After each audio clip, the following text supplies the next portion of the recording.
How's it going, everybody?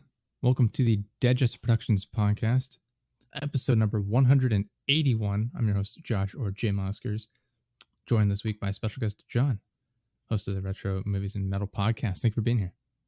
Thanks for having me, Josh. Appreciate it. Appreciate you stopping by. Happy to have you here. Excited to chat. Why don't you tell people a little bit about your show, what you do over there? Well, my show is essentially a nostalgia show. I mean, doing a podcast is like, the mediocre white guy thing to do nowadays. In fact, I think there's a New York Times article about, what to do if your, boyfriend's a podcast bro, it seems like we're all doing podcasts. But, I just had a buddy of mine I've known since I was 16. I'm 40 years old now. But, we just always had a good time talking. And one day we're like, we should do a podcast. Like, pretty much everyone does, And so we just decided to do it. We had minimal equipment and, microphones are pretty inexpensive these days. You can get one for under $50 that sound pretty decent. And we both share our love of nostalgia. And like I said, nostalgia is a pretty powerful thing. And I thought something that others our age and maybe people under our age might, want to take a deep dive on a lot of these things that we hold so dear. Nice. Yeah, you mentioned like everyone doing a podcast. We've brought this up on the show here a number of times about how like I treated that more as a joke at first, and I was aware that like a lot of people did podcasts. And then I got to the point where I was like meeting with people in my personal life where it's like cousins being like, oh yeah, no, I'm doing a podcast about like our local college football team. I'm like, oh, okay. And I have like an aunt show up like, yeah, the university we work at's doing a podcast now. I'm working on it. I'm like, oh, okay. It's like the reality is like creeping in on me. Like, oh God, they were right. Everyone's doing a podcast now. Yeah, well, it's like it's a very accessible medium. I mean, if you got a MacBook or even any kind of laptop, the recording software out there is free. If you can speak, in a semi-coherent way and have fun along the way, I mean, why not do it? Yeah. I hate when it comes to this entitlement or the projection of entitlement. Like, like I said, the New York Times article about, oh, you think everyone wants to hear what you have to say? I'm like, well, no, obviously no one does, Not everyone does. It's just more, I got something to talk about. If people want to hear, then they want to hear, Yeah, it was like for when we started, it was more just we hang out, play games all the time together, and we're always chatting. Why not just record it and upload it? It takes almost no extra effort, which was the thought process at the time. Right. Obviously, it was wildly incorrect. Right. Had to do so much extra work, especially in the early days of fixing so many editing problems back when our recording setup was abysmal. It was yeah, I still have not changed. Well, I started in my garage where the acoustics are terrible, and then I kind of moved it down to my basement, and I didn't kind of set anything up, and then JCPenney was having a sale on these sound dampening curtains, like it was a golden going out of business sale, and I was like, ooh, grab them, woman, and so my wife grabbed them and kind of set up a little studio. I don't know. How does it sound? Does it sound acoustical in here, or do I have an echo? Yeah. All right, right on. You mentioned JCPenney. That was a throwback on its own. Oh yeah. I think the one in my town just closed. Yeah, I want to say a year ago or something. Oh really? Oh, for some reason I thought they went out of business 8 years ago. Because I remember going to one a lot as a kid at like our local mall, and I mean, to be fair, our mall was getting kind of run down as far as like number of businesses in it for a while, so maybe ours just closed early. But yeah, that's kind of how JCPenney was, and it's like Kmart too. It's like you heard Kmart closing, 5 years before your local Kmart kind of finally closed its doors. But was it Sears? Was the other one we had, and they all moved up around here. Yeah, we had a couple of Sears, Sears Appliance, all that kind of shit. Yeah, it's, I think, I don't know if they're, all corporate owned or whatever it is, but yeah, eventually your local store is going down. But, they kind of have those last legs for the last couple of years to try and liquidate all their inventory. It's like that last Blockbuster up in like Washington State or something. I forget where it's at. Yeah, I think it was Alaska. Yeah. Alaska? I think so. One left. Yeah. Yeah. That's funny. And speaking of Blockbuster, we've talked about it a few times on my podcast, and the Blockbusters kind of closing was kind of a cultural touchstone. Mhm. You know, everyone grew up with Blockbuster. I don't know, there's various ones throughout the, Yeah. regional ones throughout the country. We had Hollywood Video around me. Those were the two main ones. And then we had, the little mom and pop shops, and those video stores were Mhm. awesome. It's like this is before DVDs. It was all VHS. The paper sleeves on all of them, Yeah.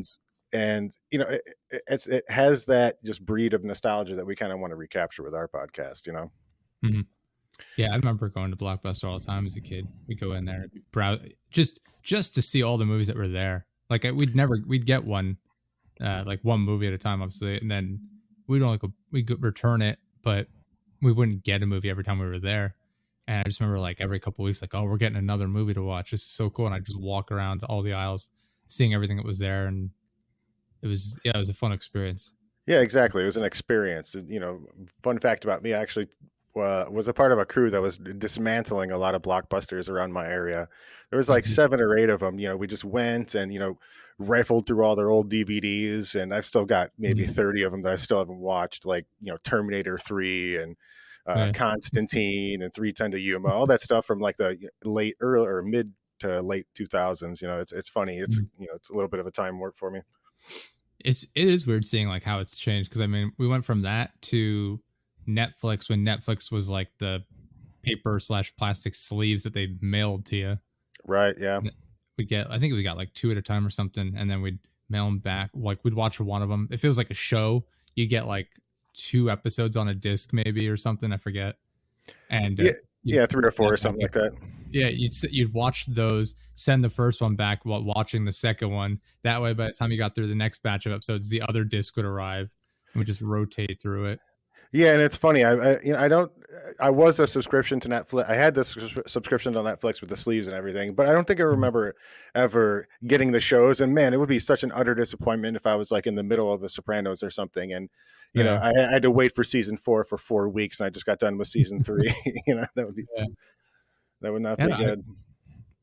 yeah, it was different. And now we have like current day Netflix, which I don't really watch anything on it. My girlfriend still has a subscription for some reason.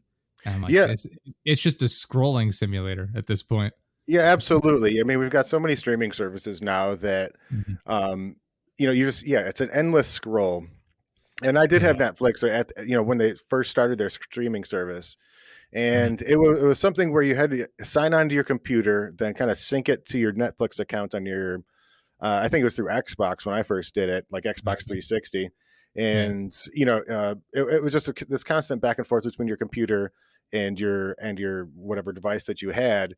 But they had such shit movies on it at the beginning. I want to say it was like 2008, 2009 or something, where I was calling my buddy where my computer was already being occupied or something, Mhm. and I'm like, all right, well, we'll sign on. I give them all my login credentials. I'm like, all right, so we'll sign on here, and then it was just this big back and forth to try and get that shit to work, and Yeah. then you finally get it to work, and you've got all these like Turner Classic movies, all these homework movies, where like, yeah, that's probably a good movie, but I don't really feel like watching it now. I want to say the first thing I ever watched on Netflix when it started streaming was Airheads. You know that movie Airheads? That sounds super familiar. I'm sure It's I've seen it. Yeah, it's like this little local metal band that was Brendan Fraser and Adam Sandler and Steve Oh, Buscemi. They okay. break into a Okay. radio Yeah. station. Yeah, I Yeah. remember that was the first movie I ever watched on streaming Netflix, and I was very disappointed. And then once 2012 comes around, you kind of just put it on the back burner. And then once Mhm. 2012 comes around, they it's in full swing, and they got all these licenses from different studios to play all these different movies, and that's when actually everybody saw it as a viable business, and it just took off. It was insane. Yeah, because they signed all the deals with all these different studios to host their movies and things like that. And then all these studios, platforms, and networks all realized, oh, we could also make money having our own streaming platform. So they kept pulling all of their content off of Netflix to their own individual. Now you have like Peacock, Paramount Plus, whatever. I don't even know all the other ones. Hulu, obviously. Oh, Um, it's insane how many it's they are. every Yeah, yeah, Paramount Plus. I don't know. It's like CBS. It's like I don't know who's buying all yes, these that's a streaming lot. services. Yeah. There's this whole thing about cutting the cord. You don't to Mhm. not pay $120 a month, just to watch, 5 or 6 channels. But now if you got a favorite show, or you got 3 favorite shows, they're all on different streaming services. Mhm. You're right back. You're not right there, but you're still have 3 different bills that you got to pay. It's like they've You're worked still around. spending like 50 or $60 for just 3 services alone.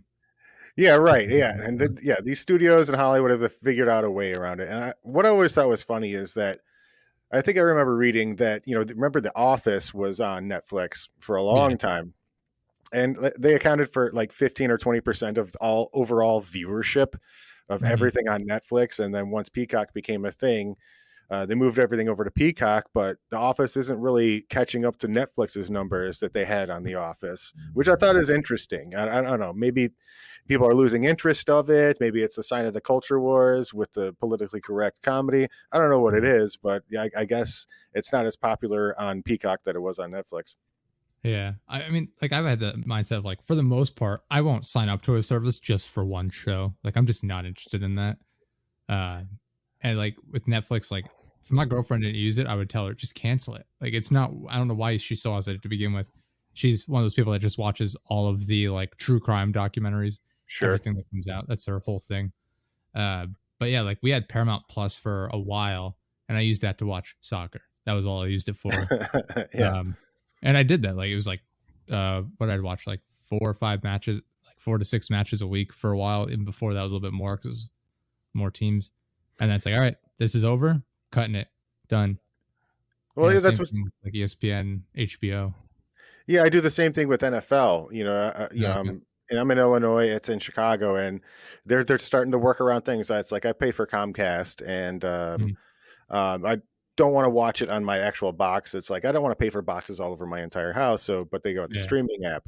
But when you try and get on the Fox app or the CBS app, or all these different apps to try and watch it, they've got these workarounds to where you can't watch it unless you pay for like NFL Network or something. It's very frustrating. Mhm. They're really raking it to everybody that wants to not pay the $120 for cable or satellite or whatever it is, Mhm.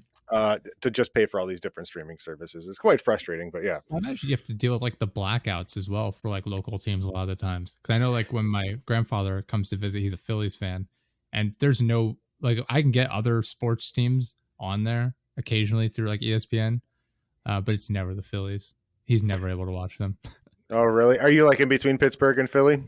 We're, like, halfway, essentially, yeah. Yeah, so yeah, but you get a bunch of Pirates games, but no Phillies games. I don't know if we get Pirates even, if I'm being honest. I mean, Really? I don't watch baseball, so I don't Yeah. really check it that often. It's just when he comes over, I'll browse, be like, "Oh, we'll see if they're on for him or not." And Yeah. they're never are. They never are. Yeah. Yeah, exactly. I'm halfway between Milwaukee and Chicago, and yeah, I got people come over. Where's the Packer game? Where's the Yeah. Bears game? Yeah. It's funny when you're in between those two sports team towns, Mhm. and the dumb rivalries they get. It's like I like the Bears, but I don't hate the Packers. There's people out here that can't Yeah. stand the Packers. They will not admit that Aaron Rodgers is a good quarterback. Mhm. They never admitted that Brett Favre was a good quarterback. Like they just bitch and bitch and bitch, even though the Bears have sucked for years and years and years. I'm just like, guys, come on. Can you be realistic and just not have Brett this Favre was a blind great elite? quarterback. Oh, he's like He top 10 of all time. Every pass he threw, someone caught it, regardless of whether or not they're on his team. Yeah, he had like the most consecutive games. He had like 287 or some odd games like that in a row, and they still Yeah, cannot concede that he is a good quarterback. Then it's just blind allegiance to a team yeah, you don't play on, and a sport you never played, and just so you can wear a hat and just be a form of a tribe. yeah. I don't. I'm terrible. People talk about sports with me because I don't follow like any American sports. I watch soccer and mostly like Spanish league soccer, and that's about it. Other than Yeah, the big yeah, tournaments. yeah. And yeah, Yeah, that's I've got a superficial relationship with sports. I don't go deep dive. I don't play fantasy. I mhm, don't go deep into the guy's stats. I don't watch the college draft or the NFL draft for that, or that's what I meant, the NFL draft for that matter. yeah. It's like we get a guy on there, he performs good, I'll cheer for him. But if not, like, do I really care? I don't This get the doesn't appeal of watching the draft in general. really. Yes, I'm I like, don't get it. You're just sitting there watching nothing, and then after a while, it's like, "Hey, this guy got picked." It's like, okay, that's it. and Especially after like what is it, the first like 10 to 15, probably they're not on screen. They're just like the first however many people are probably actually there in person. I don't know how many, but then after that, it's like, oh, they selected this guy. Here's a picture of him, and it's like, oh, okay. Yeah, he put the team's hat on, and then he's got a suit. He stands up, and then you don't see him for the first season, or if you do, it's because the star of whatever position that they played, goes down. So let's put the rookie in, and then he's usually gonna bust. You know what I mean? Yeah. Like I'll see it, if we go out to eat or something. Sometimes like I've seen it on at like sports bar or whatever, and it's like I'm watching like there's people there in person. What are they there for? This is like the second round. None of these people are going to be there. Yeah, exactly. I just don't get you're even buying a jersey and having another guy's name on your back. Yeah, I mean, I kind of get it, but I mostly don't. I'm like 70% don't get it. It's like, you don't play. You're not friends with him. He's not family. He does well in a sport that you enjoy. Why are you plastered with this guy's name all over? You got the hat, you got the jersey, you got the shirt, you got, the blog posts about him, and you're following his entire career. I just don't understand the appeal of following a single person from college through the pros, and again, eventually watch him bust, because most of the players bust, don't they? I would imagine so. I don't know how many players there are in the NFL, but I mean, there's so many colleges. I mean, just you have to imagine how many people and like announce for the draft or whatever, and what is it, 256 picks in the draft or something? Maybe I don't know. Something like there's like 4 rounds, and random numbers. I have no clue. I don't know either. And that's why I say I have a superficial knowledge of a lot of this stuff. I just like, I enjoy watching it. I enjoy the big plays. I'll watch. I just like the general spirit of sport. It's competition, team versus team. I think I like individual sports better, like tennis or golf. Okay. Because it is literally you versus another person. And, you're not reliant on, a quarterback has got to be reliant on his wide receiver to be able to catch the ball. A pitcher's got to rely on his infield to be able to make those plays so he gets that perfect game.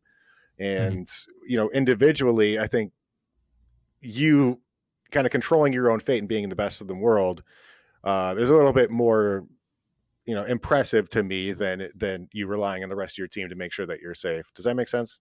Yeah, no, I get that.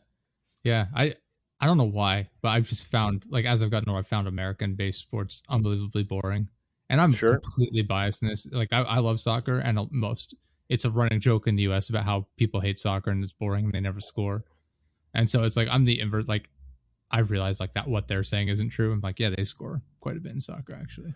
But then other people say, well, American sports are like action packed. I'm like, sure. I just have like an inverse opinion from most of the people, especially where I live, everyone around me.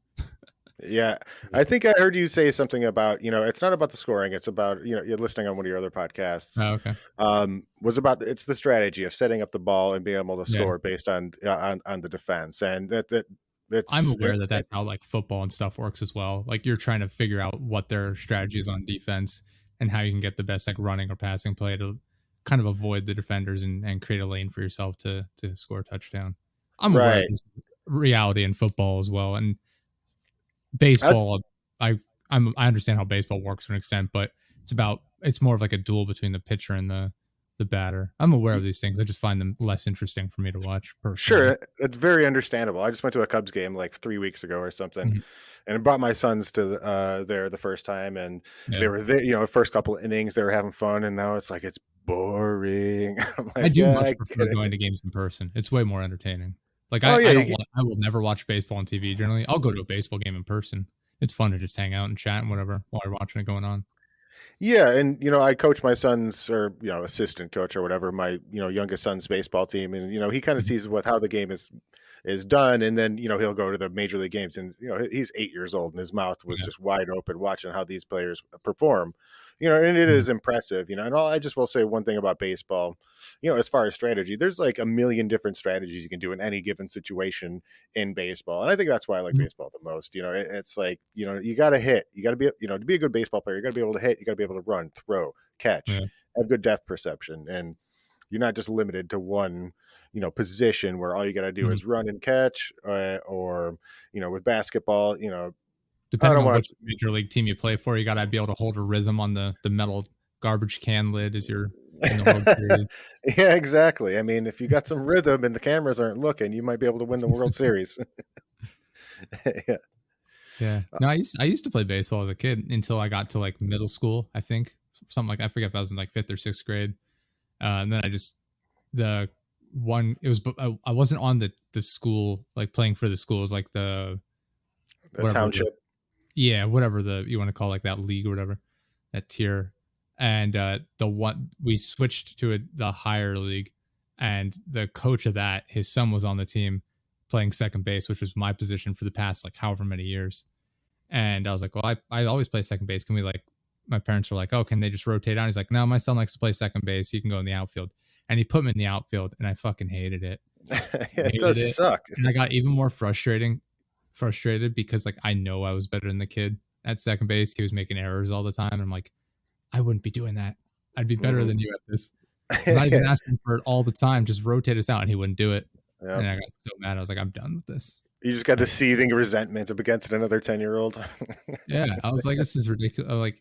Like, I think mostly it was just that guy who just he got like a power trip being a coach. He's like, no, it's like I'm the coach, so I get to make the decision. It's like, all right, Yeah, I mean, yeah, I'm in Little League right now, and I question my head coach's mm-hmm. decisions all the time. I'm just like, don't put that kid there. He's good. It's like we had a tournament like 2 weeks ago, and I was just like, don't put that kid there. It's like there's this whole, thing where you got to rotate all the players and put them in That's different what I was gonna say. positions. Like, just keep trying them out. Like, the whole point of being a coach is to put your, well, obviously this is like a children, your own kids playing, but like you have to put the players in a position where they're most able to succeed.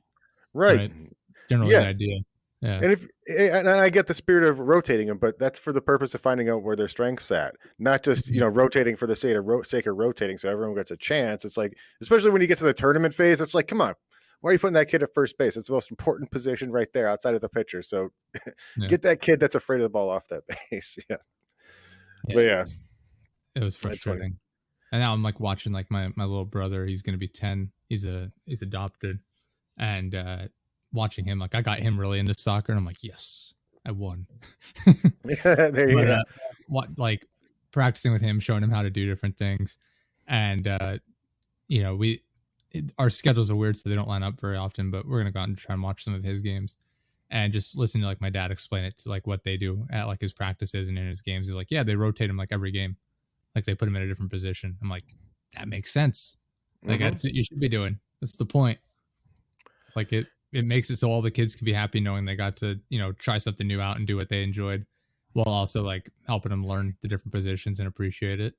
I'm like, smart coaches. Okay. Right, exactly. Yeah, it's especially for kids, soccer is perfect. They get to run and they get to kick, and they get to get a bit of teamwork, and they learn how to pass. And, that's the big thing. It's like when they get both my boys were in soccer. Yeah, they get to learn how to pass, and then they learn how to score. And the big thing is just like, can you run the right direction? Can you remember the direction you're supposed to kick that ball? Yeah, I loved playing soccer when I was a kid. I played that into middle school as well. And I loved it because no matter what position they put me in, I always did almost the same thing. If I'm like back on the back line, it's like, all right, got the ball. I'm gonna play it forward. I'll run forward with it. It's fine. Yeah, put it in the midfield. Yeah, I can run forward with it. I'll pass it around. Whatever. I'm doing my normal duties, but I'm like, if I see an opportunity, I'll take it out. And they put me a goalie, and I was for my age, I guess, good at goalie. And I was like, oh, cool. I'm better than some of these people. I'll take it out as a goalie, and I'd score as a goalie sometimes. Like, oh, nice. And I love doing that. And then when I got in school, we'd play soccer as well, like in gym class. And there was this girl I liked, and she was really into soccer. And I was like, cool. And I would make it a point, like I would like I'd mark her, like position mark her all the time. Like, this is great. This is great. And then we'd play soccer together, and I had a great time with that. Got to hang out with her a lot because of that. I was like, nice. Yeah, it's all about interests. Find an interest with the girl that you like. It's like it's what a lot of guys these days need to figure out. You read on a lot of these forums. It's like we met on Reddit, and there's a couple of other Reddits that I peruse, and it's like these, the red pill stuff, and and pickup artist stuff. I'm an old man. I'm married. So it's like, but it's just interesting to me. I think it's interesting to me because I have a 13-year-old son, and I'm trying to help him navigate the world with girls and all this stuff. And, I don't want to get him to get mesmerized by Andrew Tate and that kind of shit, So, it is weird. It is weird. Um, And my son's super into working out. It's funny. He's 13 and he's like I'm 6 foot tall and he's just an inch shorter than me right now. mhm. And he works out all the time. And he's not super online, but he knows enough with online culture to know who Andrew Tate is, and just to kind of Yeah. And I'm trying to keep him from you know not being a fucking asshole, to Yeah. everybody. That's it. And not that he is, but Yeah. but it's funny when you start working out and you start to look online for advice and all that stuff, and that fucker comes up all the time. Mhm. It's weird because like I don't have kids of my own, obviously, but it from my perspective, I would think like you want them to be aware of that sort of stuff to be like, all right, this is what's wrong. This is what you want to avoid because you want them to understand like this is a negative thing that's out there in case you encounter it. This is how you would deal with it. But Right. also, you want to teach them like, oh, this is how to the right thing to do. Yeah. So I feel like if you keep The, them shielded from it, then they when they encounter it, they're like, oh, what is this? Yeah, I'm not saying I want to shield him from him, but I want him to be able Yeah, to wade through the bullshit and not be a sucker. yeah, yeah, yeah. I don't want him signing up for Andrew Tate's Hustlers University. Oh Pick out God. the good, pick out the good stuff from it. It's a lot of people like to talk shit about Jordan Peterson, and rightfully Mhm. so. But if you take his lessons on face value, there's good stuff in there. You know what I mean? Yeah, we have a guest coming up in 2 weeks. That's his whole thing is like uh dating culture for guys, and I'm excited to an extent of that, and like how is this going to turn out? I'm very curious. Yeah, you never know what angle someone's going to come from. Yeah, Are they a normal person? Are they a sycophant? it is weird though. Like I mentioned this a lot, I think on the show too, but I know talking to my girlfriend a lot about it. I'm just like people have like zero social skills to an extent at this point, where it's like it's all like I'm just going to message these people online. If they turn me down, it doesn't matter because neither of us know who's the other person is even. It's so like streamlined and anonymous to a certain extent, and it's just you run into people in person and they still think they're online and they can just run their mouth or whatever, and it's like, how are you a human being? Like, what Yeah, is wrong with you? yeah. It's beyond having a filter, because having a filter means you're just saying offensive shit, and when you Mhm. don't really care. It's Yeah. about a naivety about kind of how the world works, and I think Mhm. it's just too much with people that are too online. And Yeah. I think text Even outside culture of dating, and I even think outside text of culture dating. kind of exacerbates that fact too. Yeah. It's like no one talks to each other on the phone. Everyone, it's all text, it's all Mhm. snaps, it's all this other shit. And if we could all just get back to talking to each other over the phone and not text messaging, it's like I remember the days where I had to run to the phone before my parents got to it because I knew I was expecting a call. Like no, Yeah. don't talk to my parents. And then, you'd sit and talk to somebody for an hour or something. Now it's just Yeah. this endless left on red text back and forth that lasts 3 Mhm. days or whatever, 6 hours to 3 days. It's like, no, you start a conversation, you end a conversation, and move on with your life. Don't have this what if hanging in your head. It's just like just social Yeah. interaction is just weird Mhm. nowadays. And it's yeah, so, you go on Reddit, you go on Twitter, you go on. It's just these people are just super. Just they don't know how to interact with other people on a normal level, and especially with something like Twitter, where you can make a super innocuous statement and someone will just come at you and attack you and just like, Yeah. hey, is this how you talk to strangers in person? Like, what the fuck are you talking about? I'm like, they straw man you, and they just like twist your words into something that you never said. I'm just like, you guys need to get outside and start talking to people. Just get out and start talking to people. And that's you know there's another thing about anonymity. It's like I think I started a podcast rather than a YouTube, and maybe that's why I'm not going to YouTube. There's a certain anonymity with podcasts where um, you're not going to have some crazy asshole, Google image search your face and find out where you live, and Mhm. start sending death threats to your family. Yeah. Because I can be quite polarizing on a lot of things, but I don't say polarizing things. And in this day and age, it's like anything can kind of be deemed as polarizing. Mhm. A normal statement might trigger some basement dwelling idiot, and he's just got some vengeance against you. Yeah, you say something like offensive, like I think people should be treated politely, and people, all worked up about it. Yeah, exactly. It's like and even guys like Joe Rogan, it's like Mhm. he's got, the biggest podcast platform in the world, and he's just, and correct me, and then maybe I'd like your opinion on that, Okay. is that, he's got the biggest podcast in the world, and he's been podcasting since like 2009. Something And probably, yeah. yeah, and it began with just a thing with his friends, and it kind of morphed into having more people on, and he's just having conversations, right? He doesn't Mhm. claim to be an expert on anything but MMA, maybe pot smoking, something like that. But he's got these wide variety of people that come on, and he just kind of agrees with them. He'll push back on some people, and it's a normal conversation as far as I could tell for a long time. Yeah. But now he's got this 100 to 200 million dollar deal with Spotify. He's got the largest platform in the world, quote unquote platform. And what responsibility do you think that he has as a platform? Because I could have a neo-Nazi on my podcast. No one would give a fucking shit. No Mhm. one fucking care. I could tear the neo-Nazi down and call him an idiot and say you're a fucking retard and you should not be on there. And people would just criticize my use of the word retard. But what responsibility does Joe Rogan really have in your eyes? Yeah, it's interesting because like I've been careful about that to an extent, even with our show, and we're obviously a microcosm of the size of Joe Rogan's show. Right. And there are times when people reach out and like I do some research. Like I'm not sitting here looking at people's entire history, Hmm. trying to like find the tiniest thing to, consider as like a negative. But like I'll do general research on guests to before I have them on just to be safe. Like just so I don't want to have people on that are like that, where it's like this person like where it's an obvious like in the wrong. Sorry, like a Right. Nazi, right? Right. Like I'm fine with having people on that have different opinions than myself. I mean, we do it frequently, and I'm happy to debate them on it. I think just because someone has a different opinion doesn't mean they shouldn't get a platform. But Hmm. there are ideologies out there where it's like this doesn't need to have a platform. Like Sure. this is just hate for the sake of hate, and I don't feel like having you on my show.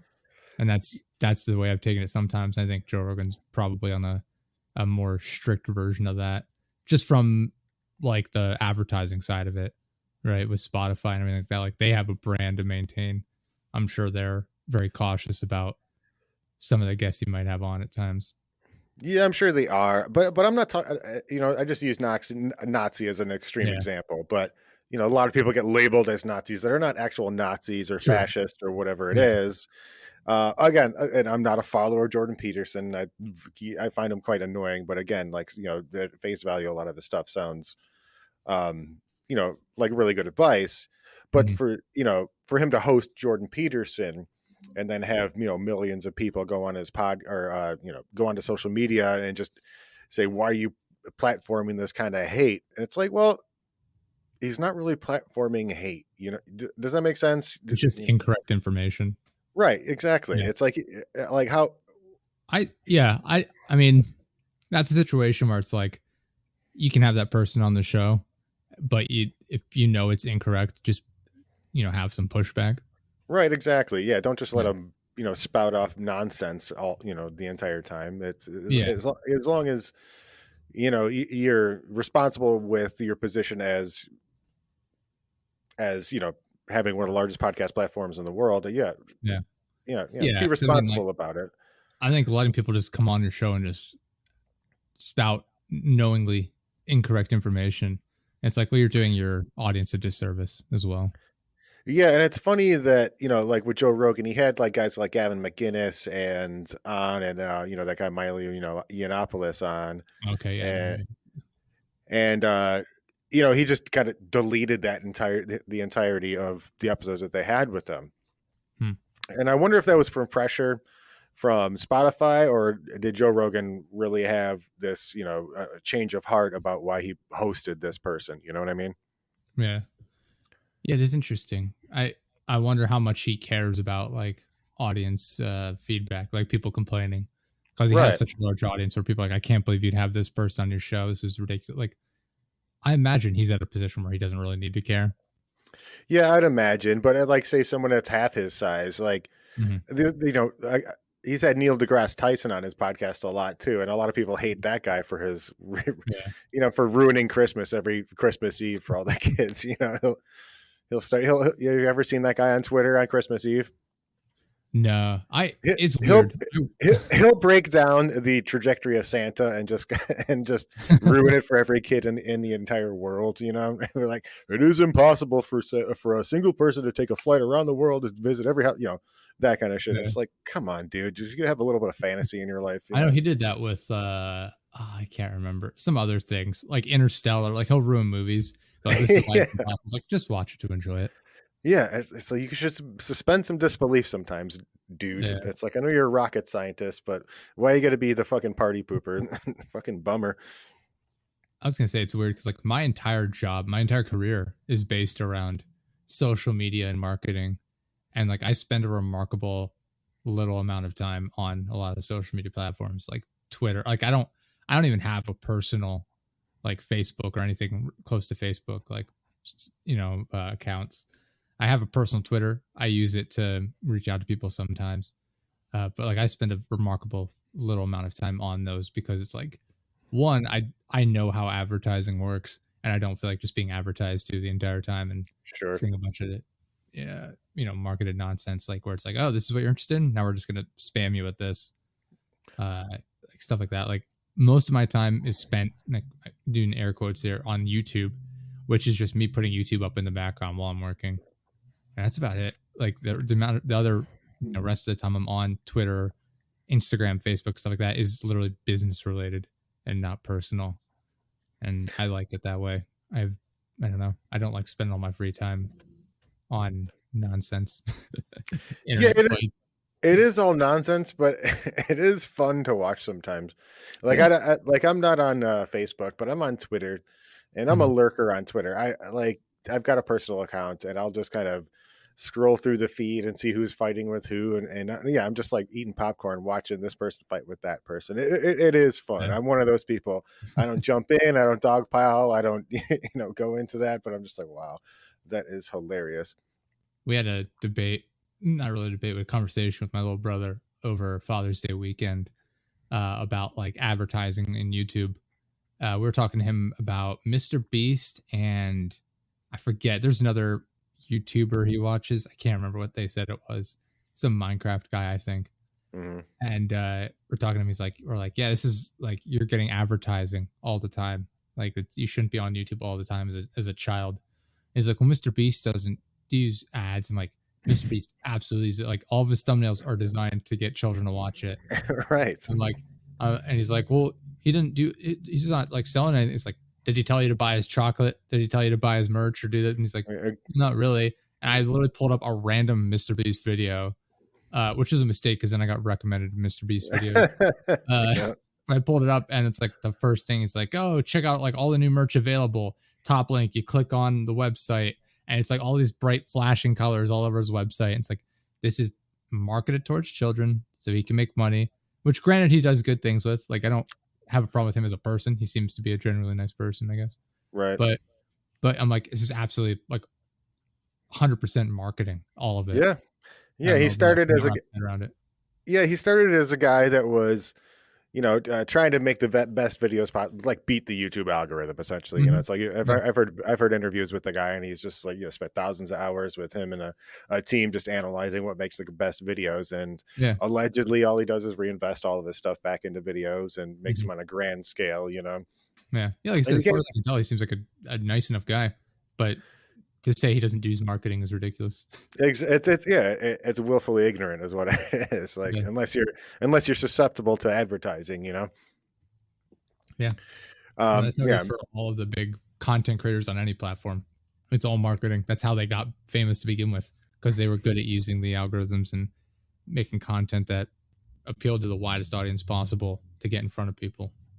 Yeah, it's funny, I was thinking about Mr. Beast, and like, what if there was a right-wing Mr. Beast, and like he's just trying to, disprove all this shit, like the Bud Light controversy. What he's like, all right, we bought 1.3 million cases of Bud Light, and we're gonna drink all of it, and we're gonna see if it turns our kids trans. It's like, no, what are you doing? I love the idea of like just spending huge amount, and that's what some people did. They're like destroying the Bud Light cans. They'd spend like tens of thousands of dollars to get like cases upon cases of Bud Light just to like destroy it. It's like I don't understand. It's the same as people buying jerseys to burn them when like a Yeah, player leaves their team. I'm like, what? How does this affect the company at all? You're giving them yeah, your money. and it's just this They've already got performative your money. bullshit. Yeah, It's actually costing you to do this. It's like yeah. the JK Rowling controversy. Everyone's burning their DVDs and books. It's like, well, you already gave her the money, so Yeah, you already had the like. How does this help anyone? yeah, it's just super performative, and it kind of makes you look like an idiot, you know? My girlfriend loved that game. Don't even care. Got it for Yeah. her. She played through it. She loved it. I was like, hey, she's happy. It's fine. Whatever. A lot of people. I mean, a lot of people that had a fit about that game played it, bought it, played it anyway. It was one of the most popular games at the time. Oh, the Hogwarts game. Yeah, Hogwarts Legacy. Yeah. You know, I'm not much of a gamer anymore. You know, like Mhm. back, I want to say from 2008 till like 2014, I was Mhm. a gamer, and then all of a sudden, this one day I just stopped playing. I was like, what am I doing? I'm wasting my time. I got other shit to do. Yeah. You know, and I had kids and everything. That was probably a big part of it. But that was a game, you know, that had this big controversy, and I liked RPGs a little Mhm. bit. Like I played, you know, Final Fantasy 7 and you know Yeah. Chrono Trigger on the Yeah. SNES and Final Fantasy 3 and all that. But like now, you know, my kids are a little bit older. I got a little bit more free time. I was like, maybe I'll try that Hogwarts because I watched all the Harry Potter. My wife is a giant Harry Potter fan. Mhm. That's what my And girlfriend is. Yeah. yeah, so I naturally just watched it with her, and they're compelling books and compelling movies, and you know they're entertaining. Yes, there's a shit ton of plot holes and suspension Oh of yeah. disbelief I and a bring lot it of up that all the stuff. time and it pisses her off. It's hilarious. Yeah, isn't it funny? It's like, yeah, if your spouse loves something and you just start picking it apart, they just start hating you for picking it apart. Yeah, I do the same thing. She's a huge Harry Potter fan. And she's a huge fan of the Titanic movie, Oh yeah, the James Cameron one. And I just it's not even picking the movie apart. I just bring up the idea. I'm like, yeah, you know, Leonardo DiCaprio's character is just a figment of her imagination to deal with her abusive husband. And she's like, that's not true. I'm like, yeah. And then she throws the jewel in the water at the end because she realizes she doesn't need to, you know, fantasize about it anymore. She's moved on in life. She's like, that's not true. I'm like, I refuse to believe otherwise. And I just roll with that so all it's the like a time. psychological torment to make her Yeah, think about it. exactly. Yeah. Yeah. She doesn't realize that she was able to survive on the Titanic by herself. You know, she grabbed the axe, got out, floated on the boat on the wood by herself. That's why Yeah. there's no history of him being on the ship. Even though all of this is very clearly explained in the film, I just refuse to acknowledge it. That's great. I'm Uh, gonna have to look up some fanfic like that and have to I'm trick my sure wife that's an with that. actual theory. It wouldn't Yeah, surprise me. yeah, it's got to Yeah. be. I think she's mentioned she's seen that before, maybe. But yeah, I enjoy rolling with that sort of stuff. It's entertaining. Yeah, yeah. I'm gonna have to look up some of that shit because I'm not that creative on my own to come up with my own theories about it. I just pick apart the plot holes and say, why didn't they do this? Why didn't they do that? She's like, can you just enjoy the movie? I'm like, Yeah, I have a problem I with that got it. sometimes, to be fair. I think maybe because I Sure. do so much like content creation, like I'm just creating like a backwards narrative of like how everything could have worked out alternatively the entire time. Mm-hmm. And so like I mean that's what I do when like I'm writing stuff where it's like, all right, this is the end point. How do I work backwards so it makes sense? And like so that's like kind of how my mind thinks about a lot of these things. Yeah, reverse engineer the writing to find out how, how Exactly. they started it. Yeah, Yeah, and I'm that's like, what I do on. how does this work out? Yeah, and well, that's what I do. I do on my podcast a lot. Is we pick apart a lot of the plot holes, which a lot. I get it. CinemaSins does it, and you know it's kind of done to death. But we just kind of bring them up, you know, and it's fun to bring that kind of stuff up, you know, in an amusing way, you know. Yeah, it's I don't know. It's fun though too. And then I have tried to like contain myself to a point lately because there was a point where I was like getting way too into it because I just to be fair, a lot of these were like B movies, so it's not something we were really invested in. And then at one point, I forget what we were watching, but it carried over to like an actual like major movie, and I'm like, I need to just shut up and watch the movie here. Yeah, yeah, yeah. Let's It do can it. get the best of you. Just shut up and enjoy the movie. I do have a question for you. Okay. What's up with your podcast descriptions? I can talk about that. People, I get that question quite a bit actually. Yeah, it's I forget what episode we actually started out where I got a bit more invested in that because the first episode is like our heroes embark on their journey and then Hmm. whatever. Um, I've always enjoyed writing. I've been writing since I was in like first grade, and that was just an extra. I mean, the podcast itself is sort of a combination of meeting people and talking to them, which I love, and being able to just sort of vent, get my ideas out there. I need some Mhm. sort of, you know, sort of way to just get my ideas out of my head and onto some sort of platform, whether it be writing or video or whatever, just so they're out. Otherwise, they're just stuck in my head. And I'm constantly overloading myself. Right. I'm I don't know if that's an autism thing or not. It seems to be at a certain point. But yeah, so that was that just the podcast itself, and then I was like, well, I like fantasy themed like books and movies and stuff like that. And it's like I could just make a like a fantasy themed description and just have it being an overarching story, since the podcast episodes themselves aren't really connected other than me being the host. It's there's really generally no overarching narrative between the episodes of it. I mean, they're different guests every week generally, so why would there Right. be? So that under that narrative in the description is the one connecting like stream that combines all the podcasts together into one thing. And so yeah, it's just been a continuous story that I've been working on and working on. That works as Okay. sort of like a side narrative to a different plot that I've been working on as a standalone project for. So this is an ongoing thing. You don't have an end. You just kind of just keep rolling with the punches with it. There's no end for that. No, Okay. there's plot points that I have, and then I just kind of fill in the gaps from as I go along. But there's no end point because I'll end it if the podcast ends. I'll be like, all right, well, that's now I need to get to the end point, and I'll Okay. make something then. But I don't want to have a strict end point because then it's like I have to work around that specifically while I'm writing the rest of it. Yeah, I you don't feel want like to paint that's kind of yourself into boxing a me in. corner. Yeah. Yeah. Now, you being an SEO guy with your titles and your descriptions, how does that prevent you from kind of getting the reach that you should be with podcast descriptions? Yeah. It's an active hindrance if I'm being honest. But Okay. I'd rather enjoy myself than focus on growing it in that regard to an extent. Like obviously I'd like to grow the podcast and grow the brand, but if I'm not enjoying it while I'm doing it, then there's no point. So I'm Yeah, like, you got whatever. Yeah. okay, you got a little mini outlet for another It's mini selfish. outlet It's and just another it's selfish either way, I guess. It's either growing the podcast, which is sort of self-centered, or just enjoying myself, which is also self-centered. So it's all about me in the end, I guess. Yeah, I'm right there with you. It's like I uh, hate social media. It's like I understand that I was in sales for a little bit, just yeah. online sales for a company. I was kind of in charge of their online sales because I Mhm. did YouTube and I did some SEO courses and all that kind of shit. And that's Yeah. all. And it's funny if you ever look up how do you do YouTube, it's essentially an SEO course. Everybody. Yeah. That's what I do. Like I said, that's my career is SEO, and then I handle like the marketing for different companies. I did advertising sales, and now I moved to one specific company where I handle like social media, YouTube, and stuff like that for them. And it's really an exercise in making sure you're keeping up with every little detail and change and how the algorithms work. Yeah, in your experience, how often does the algorithm change, and what are the changes you have to make when the algorithm does change? I, there's major changes every once in a while for YouTube. Um, and but for the most part it's all the same sort of thing most of the time. It's about making sure the title has like specific keywords in it, making sure those keywords are in the description, making sure those I think on YouTube they call them tags. I always use the phrase keywords. But yeah, make sure you have like 20 of those 20 tags, keywords. Keep those same ones in the description, as many as you can in the title. um, and I worked with some people recently about it. I mean, that's our brand is the podcast at this point, and helping people get started on their content.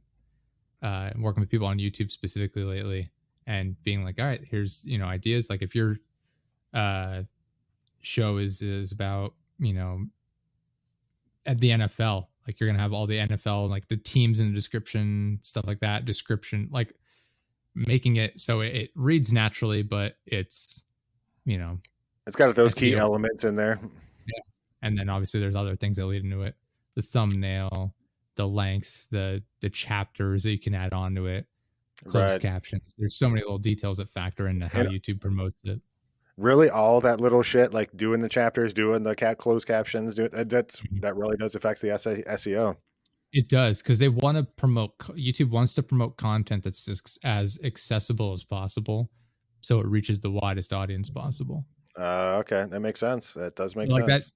they would do that for themselves and for like the advertisers mainly. So Sure. like if it's like you look at who's spending the most time on YouTube, it's people who aren't working. So it's like children, teenagers, whatever. I mean, they're all children if you want to call it that, but like that range of people, like younger generations, are the Do they ones have spending the most time there. So marketing towards them. So like on YouTube, it'll say, "Is this kid safe?" I think is the phrasing. right? And if you hit yes, it's like, oh, now you've opened yourself up to a much larger audience. Way more advertisers can go on this, and it's just that's a huge boost to your platform. Wow, So, well, before we go any further, how about we take a break for our ad reads, and we'll reconvene. sounds good. Sounds good. I'll let you step away. I'll do the ad reads here. Awesome. This week's episode brought to you by Liquid IV. You've heard it the last couple of weeks. Liquid IV, fantastic. Really enjoy it. I've been keeping up with my physical health, mental health, maybe not so much. But yeah, Liquid IV has been great. It's a little stick you add to a powder you add to your water. Tastes great, makes you more hydrated. And I've been using it for about 2 weeks now, I think. And I've got some more on the way. I'm very excited. Some sugar free coming, white peach flavor. And yeah, it's been good. I drink mostly water all the time anyway, so it's nice to add a little flavor in there as opposed to just straight tap water. Liquid IV is the category winning hydration brand, fueling your well being, and their hydration multiplier is the one product you're missing in your daily routine. In just one stick, you get 5 essential vitamins and 2 times faster hydration than water alone. Use it first thing in the morning before a workout, when you feel run down after a long night out, and on long flights. Any of these are fantastic, and yeah, it works really really well. I like it because it adds, like I said, it adds flavor to the water that I drink all the time anyway. Tastes good. I've been having the strawberry lemonade, and like I said, I have the white peach sugar free on the way. I'm excited to try that one out. One stick of it in 16 ounces of water hydrates you 2 times faster and more efficiently than water alone. There's 12 different flavors. They all taste good, I'm sure. Like I said, I've been enjoying the ones I'm having here. They got 5 essential vitamins: B3, B5, B6, B12, and vitamin C, with 3 times the electrolytes of traditional sports drinks. So get 20% off when you go to liquidiv.com. Again, that's liquidiv.com. Use code DJP15. That's DJP15 at checkout. That's 20% off anything you order when you shop Better Hydration today using code DJP15 at liquidiv.com. You won't regret it. They're pretty darn good. Ready to shop Better Hydration, use my special link in the description to save 20% off anything you order. The show is also brought to you by Zencastr, which we're using to record right now. Very happy to have them sponsor the show. Very much appreciated. We started using Zencastr because it was super efficient for us. Easy to just send the link out, get the guests on the show. They can hop right on, records everything for us. It's very convenient, works flawlessly. We've never had any problems with it, literally at all. That wasn't our own fault.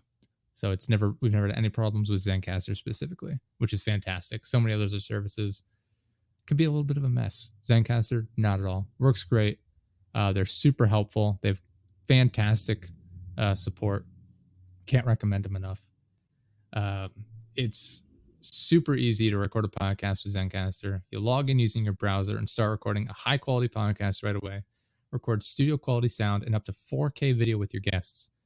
Zencastr's multi-layered backups ensure you always have your recordings in the highest quality, even if the connection is unstable. You just re-upload it. It's good to go.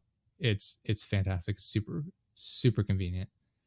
Go to zencastr.com/pricing and use the code DJP15 and you'll get 30% off your first month of any Zencastr paid plan. Again, that's DJP15 at zencastr.com/pricing. I want you to have the same easy experiences that I do for all the podcasting and content needs. It's time to share your story. Again, link is in the description, zencastr.com/pricing. Use code DJP15. I really need to update my offer code because the 15 is throwing everyone off every time I use it, and it's 20 or 30% off all of our sponsors. But thank you so much to Liquid IV and Zencaster for sponsoring the show. They're both fantastic products, and I can't recommend them enough. So thank you to them. I think we're back here. Welcome back. Right on. Appreciate Again, you. thanks for having me. Yeah, and yeah, I don't know where we wanted to pick up. We left off talking about the marketing side of things in that regard. But I didn't want to. That was a question you had asked me actually. I didn't know if you wanted to jump into movie talk because I know that's your bread and butter. Actually, what I wanted to talk about a little bit was games, because I did Okay. listen to I'll just say this: the original title of my podcast was the Retro MMG Show, right? Okay. It was the Retro Movies, Metal, and Games Show. Hmm. Now, I love retro games, like Nintendo arcade games, Atari, Super Nintendo, maybe a little bit of Sega Genesis, maybe a little Yeah. PS1. But going through our catalog of what me and my co-host Tony lined up on was not a whole lot. I think we did maybe 3 game episodes, and we're like, we don't line up on this shit at all. It's like I could go all day on, Nintendo and Super Nintendo and that kind of shit. And all he does is play new games. He's playing Call of Duty, he's playing Counter-Strike, he's playing all kinds of these massive online, and I just don't have time for any of that shit anymore. It's like I said, like I want to say, it was 2015, 2016. I just stopped playing altogether. Call of Duty was my game that I played. I think I got up to Black Ops 2, whenever maybe Yeah. it was Black Ops 3. But That's when a lot of people fell off that series, to be fair, because they really went kind of weird with it. yeah, I didn't like how the rocket pack and the jumping all over and running across walls and that kind of shit. I was like, what the fuck is this? It's like, this isn't combat. This is magical land. Like, what are we doing? So we changed it to retro movies and metal because our gaming just did not line up.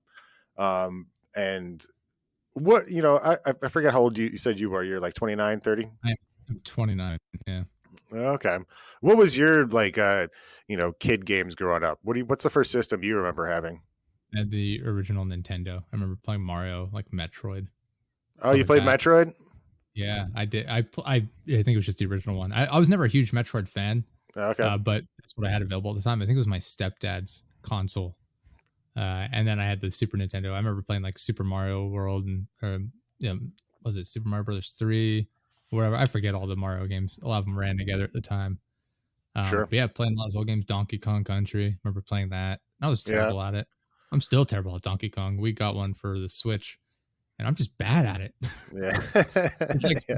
like my girlfriend and I play a lot of games. Like I like to do a lot of co-op games with her because Mhm. it's just something to do. We live in an area where there's not much to do outside of here. Right. So if it's like way too hot out, we can't really go out with the dog or we'll get overheated. So I was like, all right, we'll just stay in, relax. It's like, all right, let's do a game. We'll play like games like Super Mario 3D World or whatever. Yeah, Donkey Kong, whatever. I think Donkey Kong Tropical Freeze is one we played recently. And Okay. it's like the Mario one. It's like, oh, we're doing fine with this. We switched to Donkey Kong, and I'm like, my hands turned to gel or something. I just can't. I'm so bad at it. Which Well, is like the side scroller one, right? yeah. You got to collect the bananas and you get the rhino and the dolphin and all that stuff. Yeah, I remember the original, the goofy looking rhino. Yeah. I think it was like the first level of Donkey Kong Country. You can smash through the wall with the rhino and go running through it for like a shortcut with extra bananas in it. Yeah. I remember that. That was something I played when I was like 13 years old. I Yeah. never got very far in that game. I stuck to the Mario games for the most part. Yeah, I think when I was 13, I probably beat that game. I to your point, I think I tried it on the classic, or I think I tried it another time, but it was very difficult. I was like, it's weird. The controls, like you can go fast and you can go slow, and like the controls are kind of wonky. So if you're going too fast through the level, you miss a lot of shit, and then you die often. Yeah, once my dad got me a PlayStation 1 then when that came out, and that became like my childhood console, playing like Crash Bandicoot and Spyro. Like I played those games over and over. I'd beat them constantly and just replay them because I had so much fun with them. Yeah. See, I was like that with the SNES, like Super Metroid. I played nonstop. It's like still to this day, I can beat that game in under and under a half hour. I can speed run that thing like a badass. Yeah, like Yeah, and something about the being able to like 100% games. Like I've always enjoyed games like that with like they're like collection games, like Spyro, for example. It's like you go to different areas, activate the main statues, and then collecting all the gems. At least in Spyro One, like just right. having like a tracking system of like how close you are to completing a level. I'm like, this is ideal for me.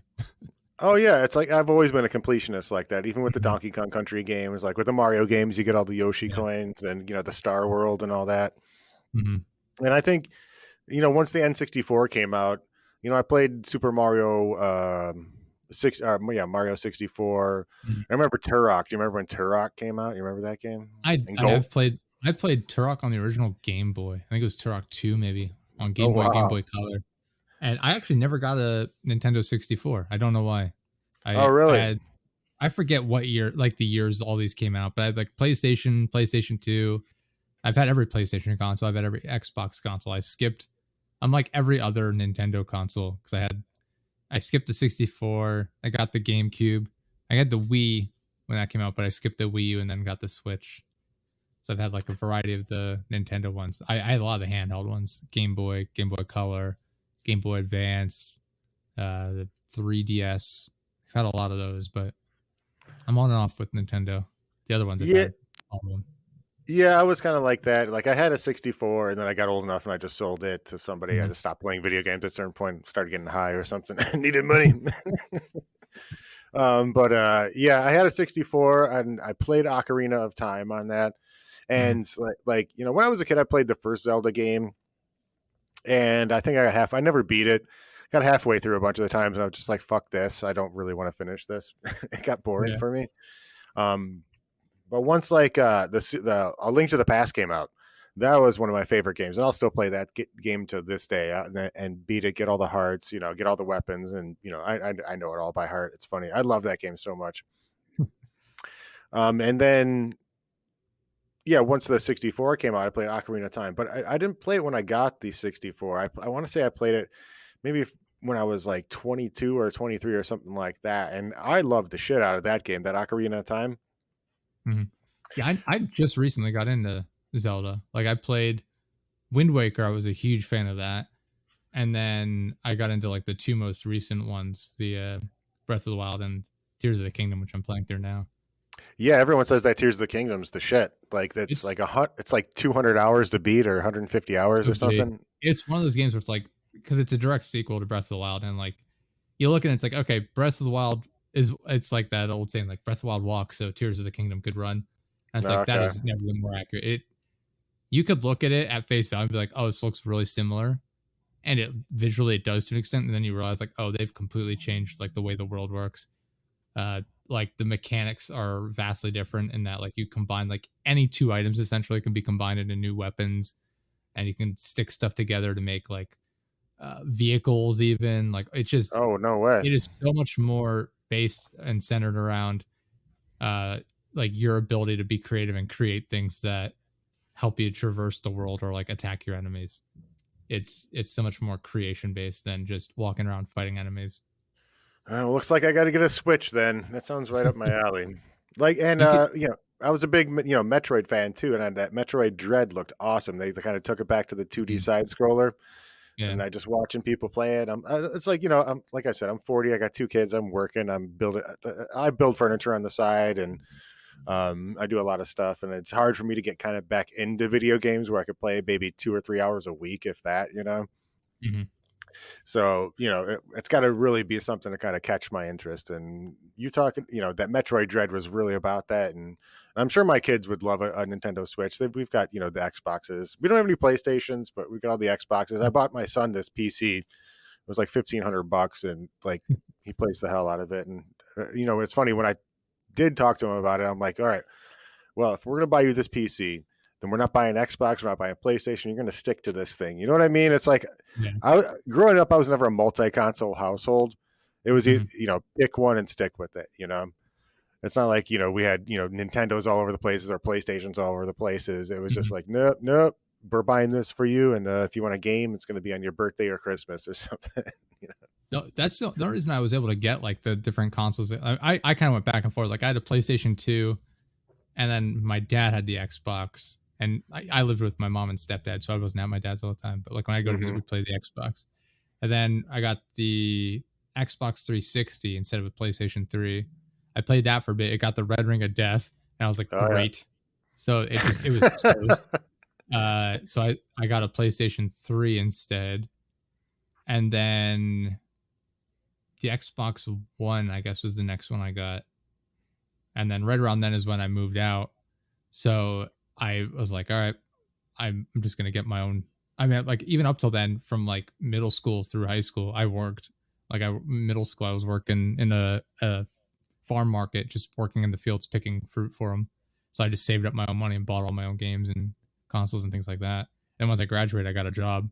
So I was like, all right, well, like a real job, I mean. And I was like, Yeah. all right, well, I'm just gonna get both consoles, and that's what I've done since, for the most part. I've generally gotten both of them as they've come out. Like I have the Series X, I have the PlayStation 5, got the Switch, you know, How did and you? How did you get the PlayStation 5? I think I remember when it came out. it, It was hard to get for it was like a so year and a weird. half. Like the difficulties people have had. Like it blew my mind that people still say they can't get PlayStation 5s. And I'm like, I go to Right. Walmart, like if I go to like a Walmart or a Target or something, they're just there on the shelf. It's weird to Yeah. me that people Same still have here. problems. Yeah. Maybe it's I like New York City or Boston or something or LA where they maybe can't get them. like Because like the yeah, Xbox, I just went on their website and ordered it after it was announced, and that I had no problems. The PlayStation, I actually ordered the Xbox Series X, which I have, and the Series S for my old co-host. I ordered him the S because he didn't want to spend quite as much money. I was like, all right, and I just ordered both of them. I had no problems at all. Got them both when they released. Um, and then the PlayStation 5, it was sold out briefly, and then someone posted a link and was like, "Oh, here's how you can the next batch are coming out." So I clicked on the link and just ordered it and got it, no problem. It was yeah. like shockingly easy.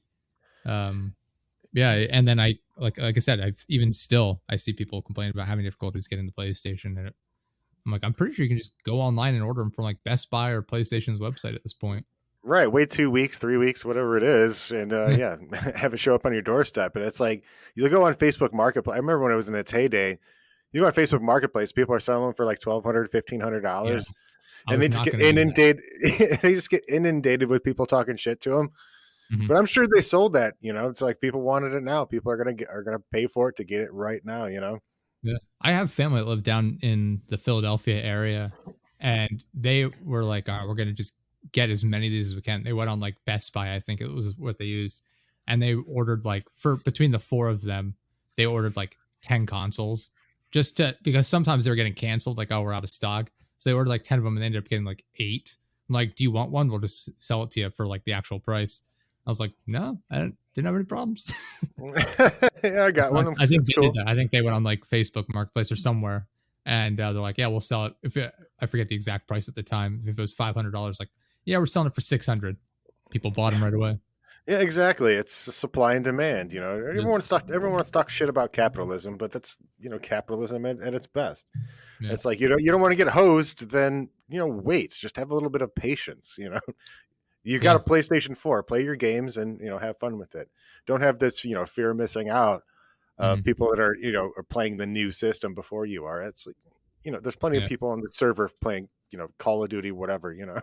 Stop worrying Yeah, about like I said, I say that, and it's like I'm for a lot of these things. If I'm interested, I'm one of those people where if I want something, generally I just buy it. Like I don't wait. I will right. not. I'm not going to spend $1,200 on a console. Don't get me wrong. But if it's like $50 more, I'm like, yeah, I'm gonna get that. Yeah, I'm right I there with realize you. it's because I'm in a privileged enough position where I can afford to do that, and I realize that not everyone can. I'm like, all No. right, I understand. I feel bad that you can't get the system you want, but I've also worked my ass off to get to a point where I can do this. I don't Well, know how and many years I worked like 80-hour weeks just so I could save up money and have a house and be able to afford my, take care of people in my life and be able to do what I want. well, and that's it. That's capitalism 101. Yeah, Mhm. save up.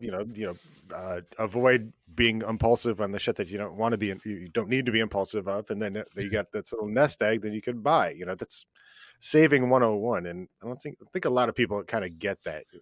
especially going through these, Facebook Marketplace comment sections. Like, you're just gouging people. It's like, yes, I am gouging you.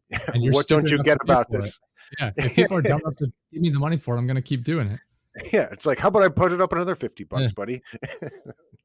Yeah, it's just weird. Like, it's like going back to what we said about like with the dating thing where people are out of touch with it. It's like it seems like people are really bad with money anymore, like to an extent. Like the amount of people I see like complain, like, oh, I can't. And there's like memes about it where it's like, oh, Zoomers have to have their avocado toast and this and that, whatever.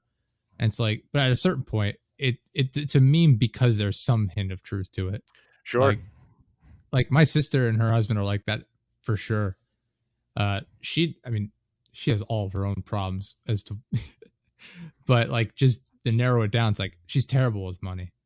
It's like, oh, I want a new car. It's like, well, you don't have a driver's license. All right, buy me a new car, $600 a month payment. It's like, you are God. dumb. Yeah. Like, what are you thinking?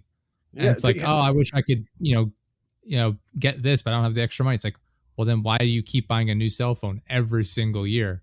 It's like, I mean, I get a new phone every couple of years, like 2 or 3 years maybe, but I'm not going out and buying every new iPhone. It's like, are there any radical changes? No. Yeah. Then there's no reason for me to get this. Like, Yeah, the new iOS. It's like, my phone updates the new one anyway. yeah, exactly. I had I just bought a new phone. I got the 13, and I didn't even get the new one. I'm like, I don't need the new one. I'm like, I'm sure I the don't even know 13 is what not I have. that different than the 14. I can't It's tell like, them apart. I don't know which one I have even. right. Well, I just bought it 2 months ago or something, so I have a that's why I know what 13. it is. I have a 13 Pro Max. But I I don't had have an the new one. Well, it's like I had an 8 for 5 years, and then I was like, Mhm. all right, I think I need a new phone now. It's like the battery's wearing out. It's not, charging as fast, and it's not lasting as long, and I'm running out of memory and all that kind of shit. So I'm like, all right, I'll get a new phone now.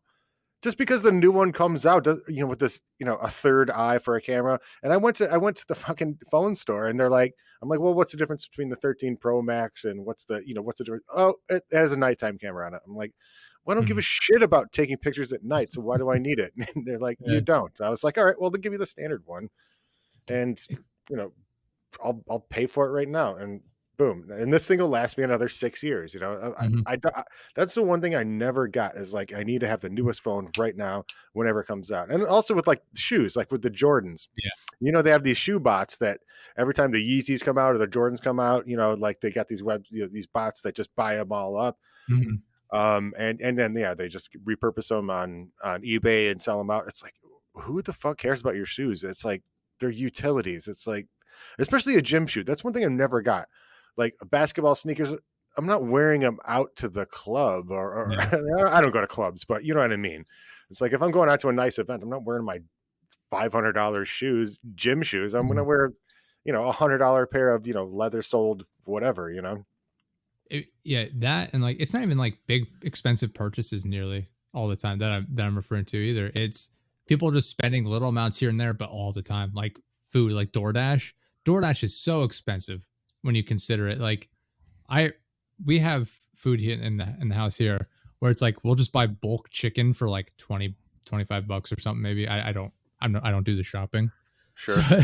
so I'm not upset, but like my girlfriend will buy like bulk chicken, and then I'll just cut that up and make it into like chicken wraps.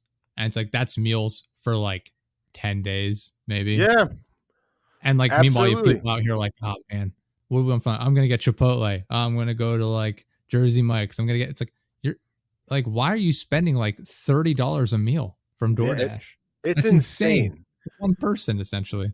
Yeah, I don't do any of that kind of shit on principle. It's like, yeah, I could Mhm. be lazy. I did it once. I literally have only done like the fast food delivery once. I was hungover as fuck one Yeah. day, and like I want a Popeyes. It was just like two years ago when the Popeyes chicken sandwich was huge. Remember when it Mhm. was like all over the place?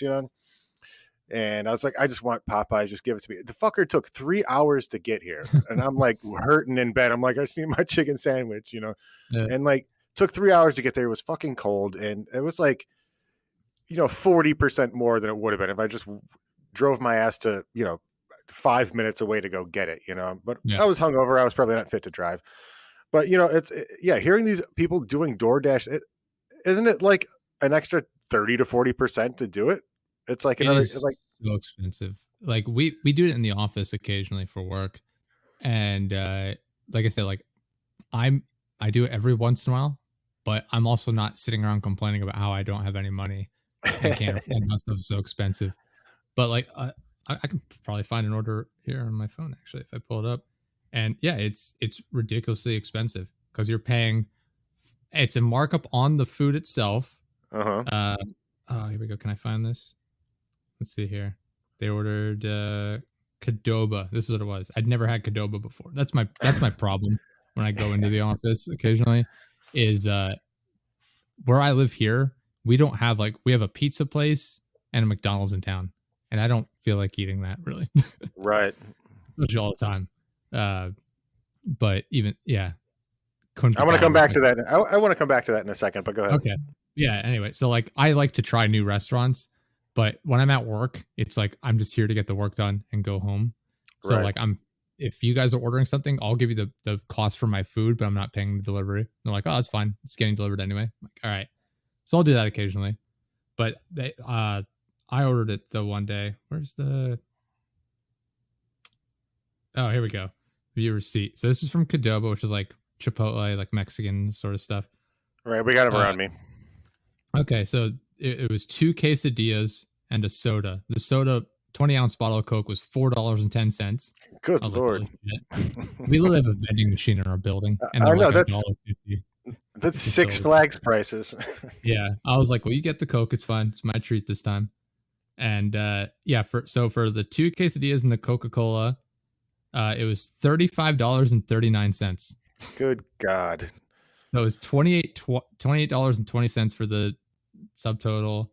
There was no delivery fee, and the service fee, I don't understand what that is. It was $4.79, Okay. and tax, and then I gave a $4 tip. $4 only tip. because it's literally like 3 blocks away, but it was pouring Right. down rain as well. I'm like, Okay. fine, go for it. Yeah, $35 essentially. $35 for 2 quesadillas and a 20-ounce Coke. Yep. Good Absolutely God. ridiculous. Yeah.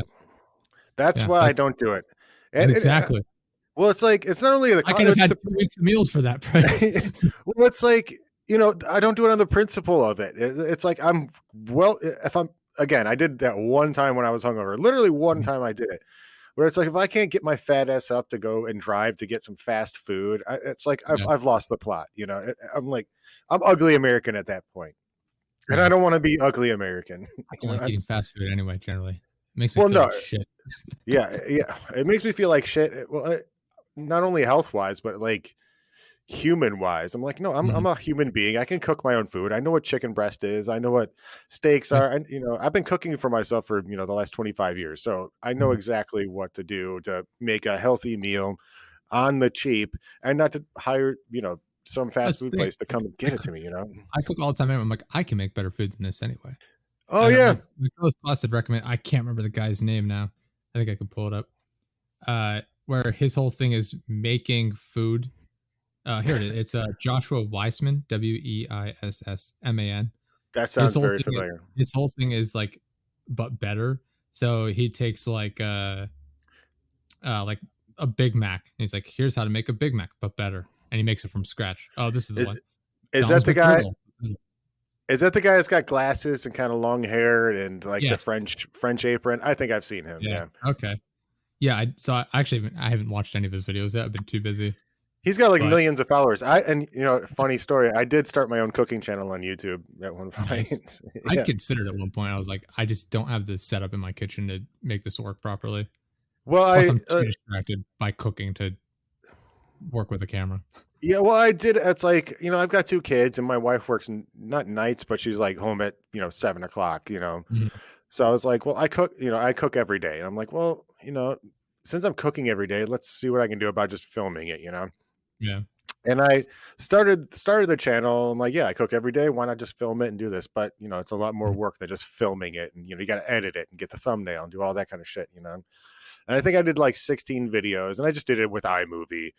And GIMP and like free stuff, and it was fun to do. I learned a lot from it, but man, is it a slog to turn something that you could cook in an hour into like a 3-hour ordeal, just getting different angles and trying to be unique about it. But yeah, I stopped that. I did it from like 2019. Like in 2019, I think I did 16 videos, something like that. I got one of them that got like 15,000 views. Nice. But the rest of them were like 183 views or something like that. So, but Yeah. It like I said, I tried doing it. I was like, I want to make unique stuff. So I was gonna do like a video where I make squid. Or it was oh damn. octopus. It was octopus. And it turned out well, like the food wise.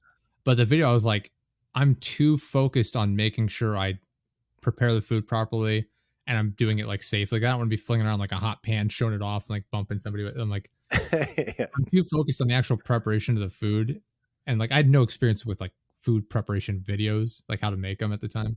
Yeah. So I'm just like, it turned out horribly. I'm sure if I went back and actually tried to do it now, I'd be better off, particularly because my setup is a lot better now with my cameras and audio and everything like that.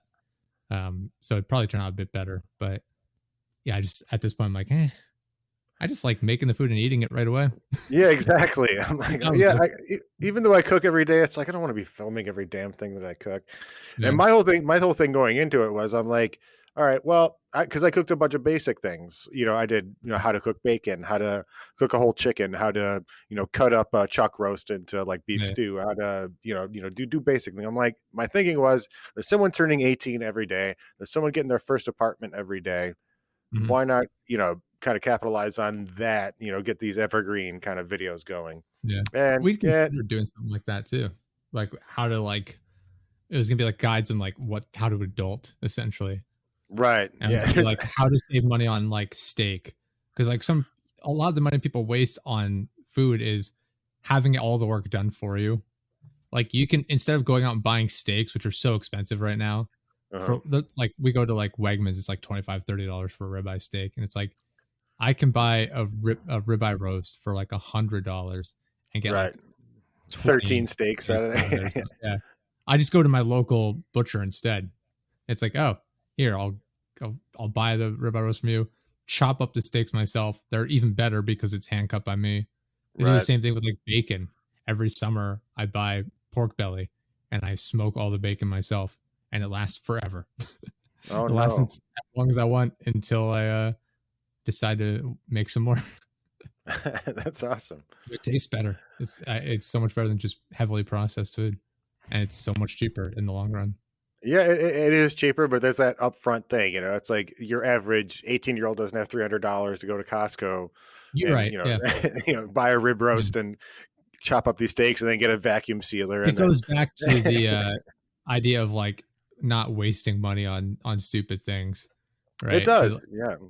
Like if you can invest like $300 into like food for yourself for months, I'm ignoring the like food process, like all that for right now. I'm just referring to like chicken, for example. You Right. could buy like $100 worth of like boneless, skinless chicken breast and just take it, put it in Ziploc bags, even and put it in the freezer, and that'll last you however long, like so many different meals. Or you could take that same amount of money and pay off like a third of your phone Right. if you're A lucky. third of your phone. Yeah. Yeah, exactly. Yeah. There's a lot of trade-offs. I haven't, it's funny. I bet it's been a lot of years since I've been like having to make those trade-offs, and Mhm. it's funny looking back with with those things. It's like even with clothes now, Mhm. it's like, you can buy a 25, 35 pair of, dollar pair of jeans and it'll last you for a year, but it's like, you spend 120 bucks, 150 bucks on a pair of jeans. It's probably going to last you like 10, 15 years, Or you could put that money into Dead Just Productions merch. or yeah, or you could buy some other jeans with some sparkly Jester Yeah. production pockets on the back. It's Yeah. mainly just shirts we have. It's not really the whole package here. Yeah, maybe soon. Yeah. Yeah, I don't know. But yeah, I don't know. It's weird Yep, watching how save it. people like manage their money. Even with like cars. People like it took me ages till I bought a new vehicle. I had a 2000 and I don't even remember, 2005 Toyota Corolla until 2016 maybe.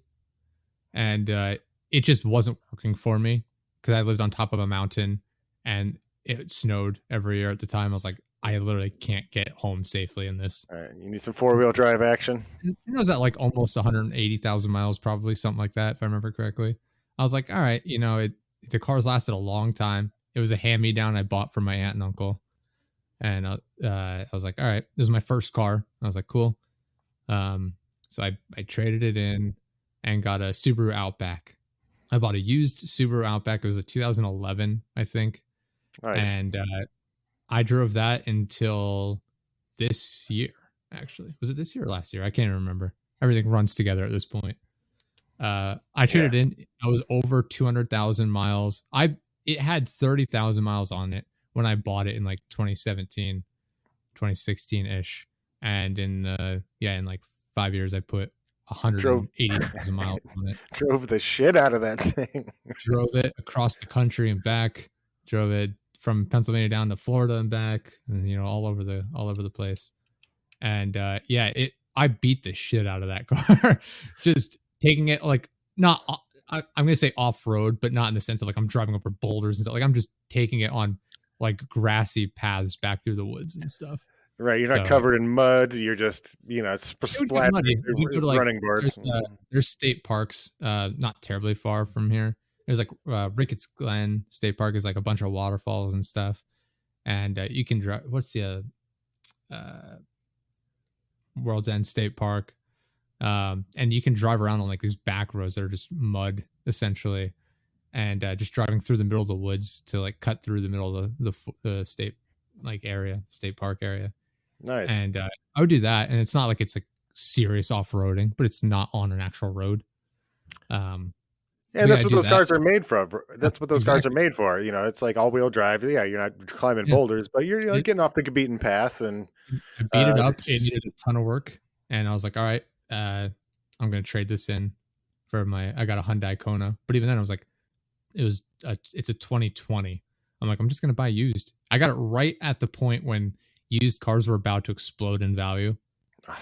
So I got like a great deal for the Subaru when I traded it in, and I got a good deal on the Kona because they were just getting ready to sell it. I'm like, all right, I'll take it. And yeah. I test drove it with like 2 inches of coffee in the cup holder because the What? manager of the dealership had been driving it around. He spilled his coffee on the way into work, and they're like, "Oh, that's the one the manager's been driving." Hold on, we go. He's like, "It's a little messy," and I get in literally like an inch and a half of coffee sitting in the cup holder. I'm like, "What the fuck?" We drove it, and I was like, "Extra." It felt like I was doing my driver's test all over again, where like, "Don't spill the coffee. You gotta be careful." I'm like, I'm Yeah. literally driving extra safe so I don't spill the coffee that's sitting in the cup holder. Good Like just Lord. standing. They didn't think to get a sponge and clean that shit out That's before what you took your I was test like, drive? they took all of his stuff out, including the leaky coffee cup or whatever he did. It's like you didn't think to just put like a sponge or like a handful of paper towels in there to soak it up or anything. Right.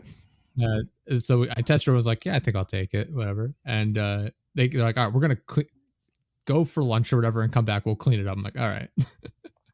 And I got back, and they to their credit, they had cleaned it up very nicely, which they should. There's fucking an inch of Half coffee. their job.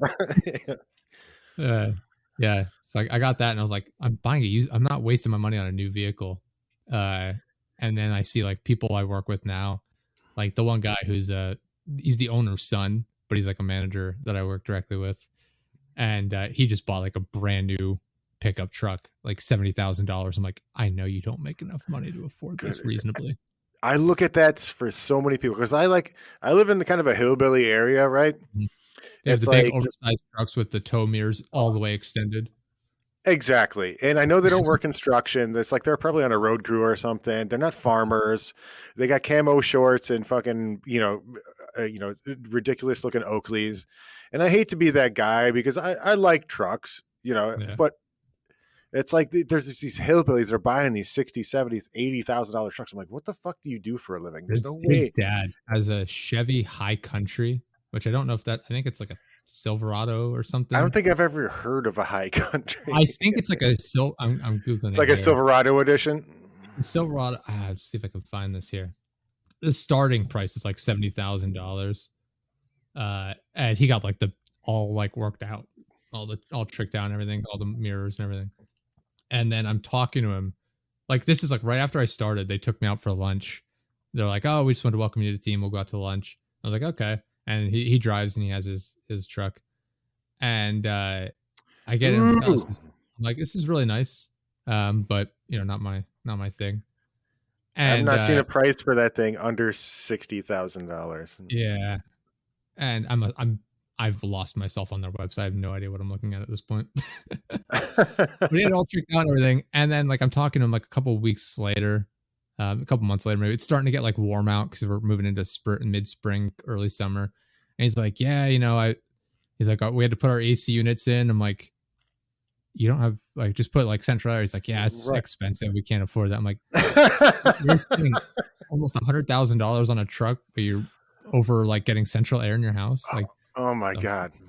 I'm like, I'm thinking, I'm not saying this to him. I just started. I Yeah. didn't feel like starting any drama at the job that early. Right. Yeah. You can't start talking shit. So I'm just like in the back of my mind, I'm like, what kind of money management skills do you, like, you're the owner of this company. Should I be worried? Like, this is your money management skills? Like, Yeah.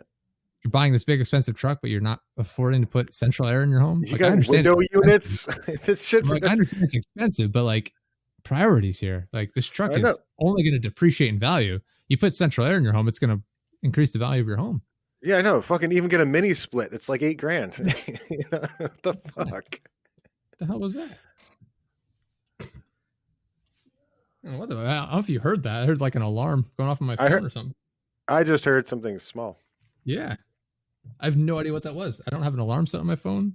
I don't know what that that was bizarre. Yeah, mine's silent. Weird. My phone is on silent. That's why I'm confused. I have no idea. All right. Moving on. Moving on. But yeah, Yeah, these fucking idiots that buy these trucks. Yeah, I look at I look at them. I look at what they spend on these trucks, and I look at the area that we live. And the whole adage when you buy a house is supposed to, you buy the shittiest place in the nicest neighborhood. Yeah. I did the opposite. I bought one of the nicest places in the shittiest neighborhoods, but it's like a lake private neighborhood. So like, there's a lot of hillbillies, a lot of four wheelers going around, and like I said, I should have done the opposite. But yeah, I look at what a lot of these people do. I've been to the bars around here. I kind of talk to a lot of the people. I'm just, and the trucks that these guys have, I'm like, you cannot sustain that. It's like, I don't understand how someone could sustain You'll see like an 70,000 area. truck pulled up in front of trailer homes. Yeah. And how can you sustain that with what you do with like, it's got to be like a $700 a month payment. Like, and I know you didn't pay for unless your mom died and like she had a life insurance policy, then what the fuck are you doing to sustain that? I don't get it. Like, I'm a middle class person. Either is the problem. Oh yeah, yeah, but they got shitty credit scores. They got like a 14% interest rate. Like I said, I was like, it seems like it's a pretty nice truck. I'm sure that was pretty expensive. He's like, I got the monthly payment down to like $350 or something. I'm like, oh, so you're paying it for like 6 years or something? Yeah, 7 years. He's like, I got the payment. He's like, whatever. I'm like, you're spending like an extra. I'm just making like you're spending like an extra $10,000 in interest on this car or something. Yeah, whatever it amounts to. Yeah, a lot of people just don't understand money, don't understand interest, don't understand exactly what's coming out of their pocket in the long term. And it's like I don't want to say I pity them. I'm just like, just do your due diligence. It's like it's 2023. There's so many resources online to be able to check what your payment should be, what put your income in to be able to what you can afford, and kind of go accordingly. Don't just act on impulse and buy this thing that makes you look like a badass. They do that at the dealership for you. They try and work it so they ask you what the monthly payment should be. That's their whole thing. And it's like, no, I want to know what the out the door cost is. Like, exactly. And then once I know the out the door cost, then we can talk about the monthly payment. I'll figure that out on my own. Yeah. But they kept reworking that when I got the Kona. The Subaru, for whatever reason, I didn't have a problem with. The guy was just like, I think he was just trying to sell it or something. He just needed like the end of the month sale. But the Kona was like, he's like, kept coming back to, he's like, what? So like monthly payment, what are we talking about? Like, how much is the car? He's like, right now we could get it between $400 and $550 a month. I'm like, no. I'm like, how much is the out the door cost here? And yeah, that's the big thing. It's like, that's what my monthly payment is based on. It's just my, my interest rate is based on, what the out the door price is what I really care about. And they're going to do everything in their power to kind of, shift your attention to everything else. Mm-hmm. Yeah, they really annoyed me with that. And I had them install remote start for me. And they installed like, all right, yeah, so we'll get you out the door here today. Got the remote start. We'll put that in. and I came back and to get the car after I'd left it off to get the remote start installed. And I come back, pick it up. It's like, you already paid for that, right? And I'm like, yes. I was Yeah, like, well, they had pissed me off. One with like the coffee and all that. Like you barely cleaned the car up to let me test drive. I'm like, that's pretty pathetic. And then just the way they're like, they just would not listen to me when I'm like, I'm not interested in the monthly payment. Like he would not tell me the out the door cost. They were like even more annoying than like when I went with my girlfriend with her car. Like they were way more annoying with mine than when I was with her. I was like, these people are such a pain in the ass. I'm like, I don't care. If you lose out on money, I don't fucking care. You're already, no matter what cost I'm paying, it's more than I should be. So I don't care if you're losing out on a few $100s here. yeah, I know. That's what makes me want to save up, like 30 grand in order. I just want to buy from a private seller and just Yeah. be done with it. Not have to have a monthly payment.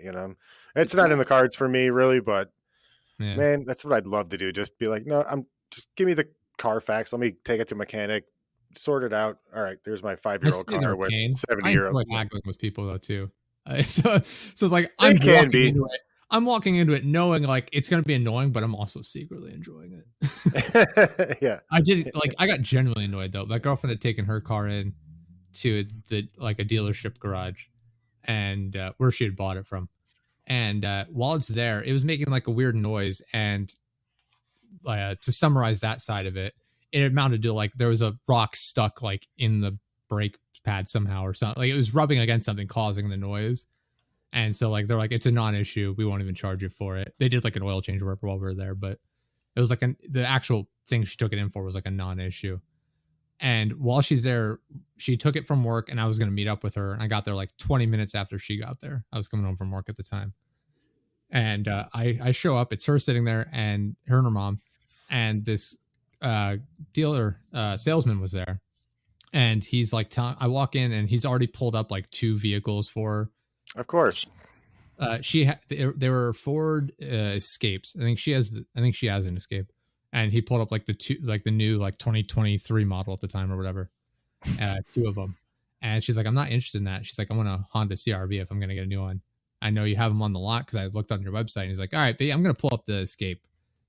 So I don't know if you got like some special thing for selling their specific cars as opposed to the CRV. I'm guessing it's just because they were more expensive as opposed to the UCRV. Or they got an overflow of Ford Escapes. Something, yeah. And so she was annoyed that he didn't pull up the ones she was actually interested in. But then the entire time he kept telling her, it's like, oh, it might fix it temporarily, but you never know. You're going to get your car back on the road and that tire's just going to fall off. You're going to get in an accident. What? Like scaring her into trying to like get her to buy a new car. And I walk up like as he's telling her this, and he's like, I'm like, how's it going? Whatever. As I walk up, and he's like, yeah, just pulling up the new cars for her to look at and this and that. And she's like, yeah, you think my car's safe? Like he said, like anything could happen. I'm like, no, your car's fine. It's gonna be fine. I'm sure of it. And he's like, you never know, anything can happen. You can't be too careful. I'm like, it's gonna be fine. I'm just shutting his shit down right away. I'm like, I'm not dealing with this guy. Like, I fucking hate that shit. It's like, I don't usually call it misogyny when it's not really misogyny, but that is misogyny when it comes down to it, Yeah. Yeah, it's like, it's telling her that the fucking wheel's going to come off unless, what the fuck is that? You're going to get in an accident if you don't buy a new car. Like, sort of, I'm like, it's not going to happen. Yeah. He's like, at least test drive it. I'm like, she said she wasn't interested. She wants a CRV. He's like, oh, these are, you're going to like this better. If you get behind the wheel of the CRV, you're going to not like it right away. Drive these, you're going to like these more. I'm like, no, it's fine. And then to the credit of the mechanic, he came in, he's like, oh no, the car's gonna be fine. Don't worry about it. You have nothing to worry about.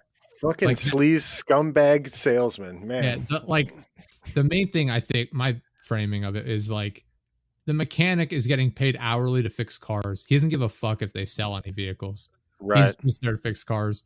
So He's like, I'm gonna be honest. He's like, your car's fine. Like that's his mindset. Meanwhile, the salesperson's like, oh, my opportunity to make some money. Yeah, I could get $4,000 off this sale if this dumb bitch would just fucking buy it. I was not having it with that salesman. I'm like, when we go to get her a new car, which we'll probably do in the next couple years, probably hers is getting pretty old. I'll go with her. And like, we're not going to go to that dealership, but I'll go with her, and I don't think it'll be that much of a problem. But yeah, just the way he came up and was just like, oh, I'm going to take advantage of her because she has no idea. Like, I mean, I don't know that much about cars, but I'll bullshit my way through the argument, make them think I Right. do. Yeah. Well, yeah, I'm the same way. It's like I can fix some cars. I know a decent amount of I know enough about that I can make cars. it seem like I know something. Right. Yeah, exactly. I know Yeah. terminology and be like, no, that's still got 8,000 miles on it. Go fuck yourself, asshole. You Yeah. know. But again, like we go back to that YouTube thing. It's like there's plenty of resources. Like I follow this guy, Marco on Whiteboard Finance. You ever heard of that guy?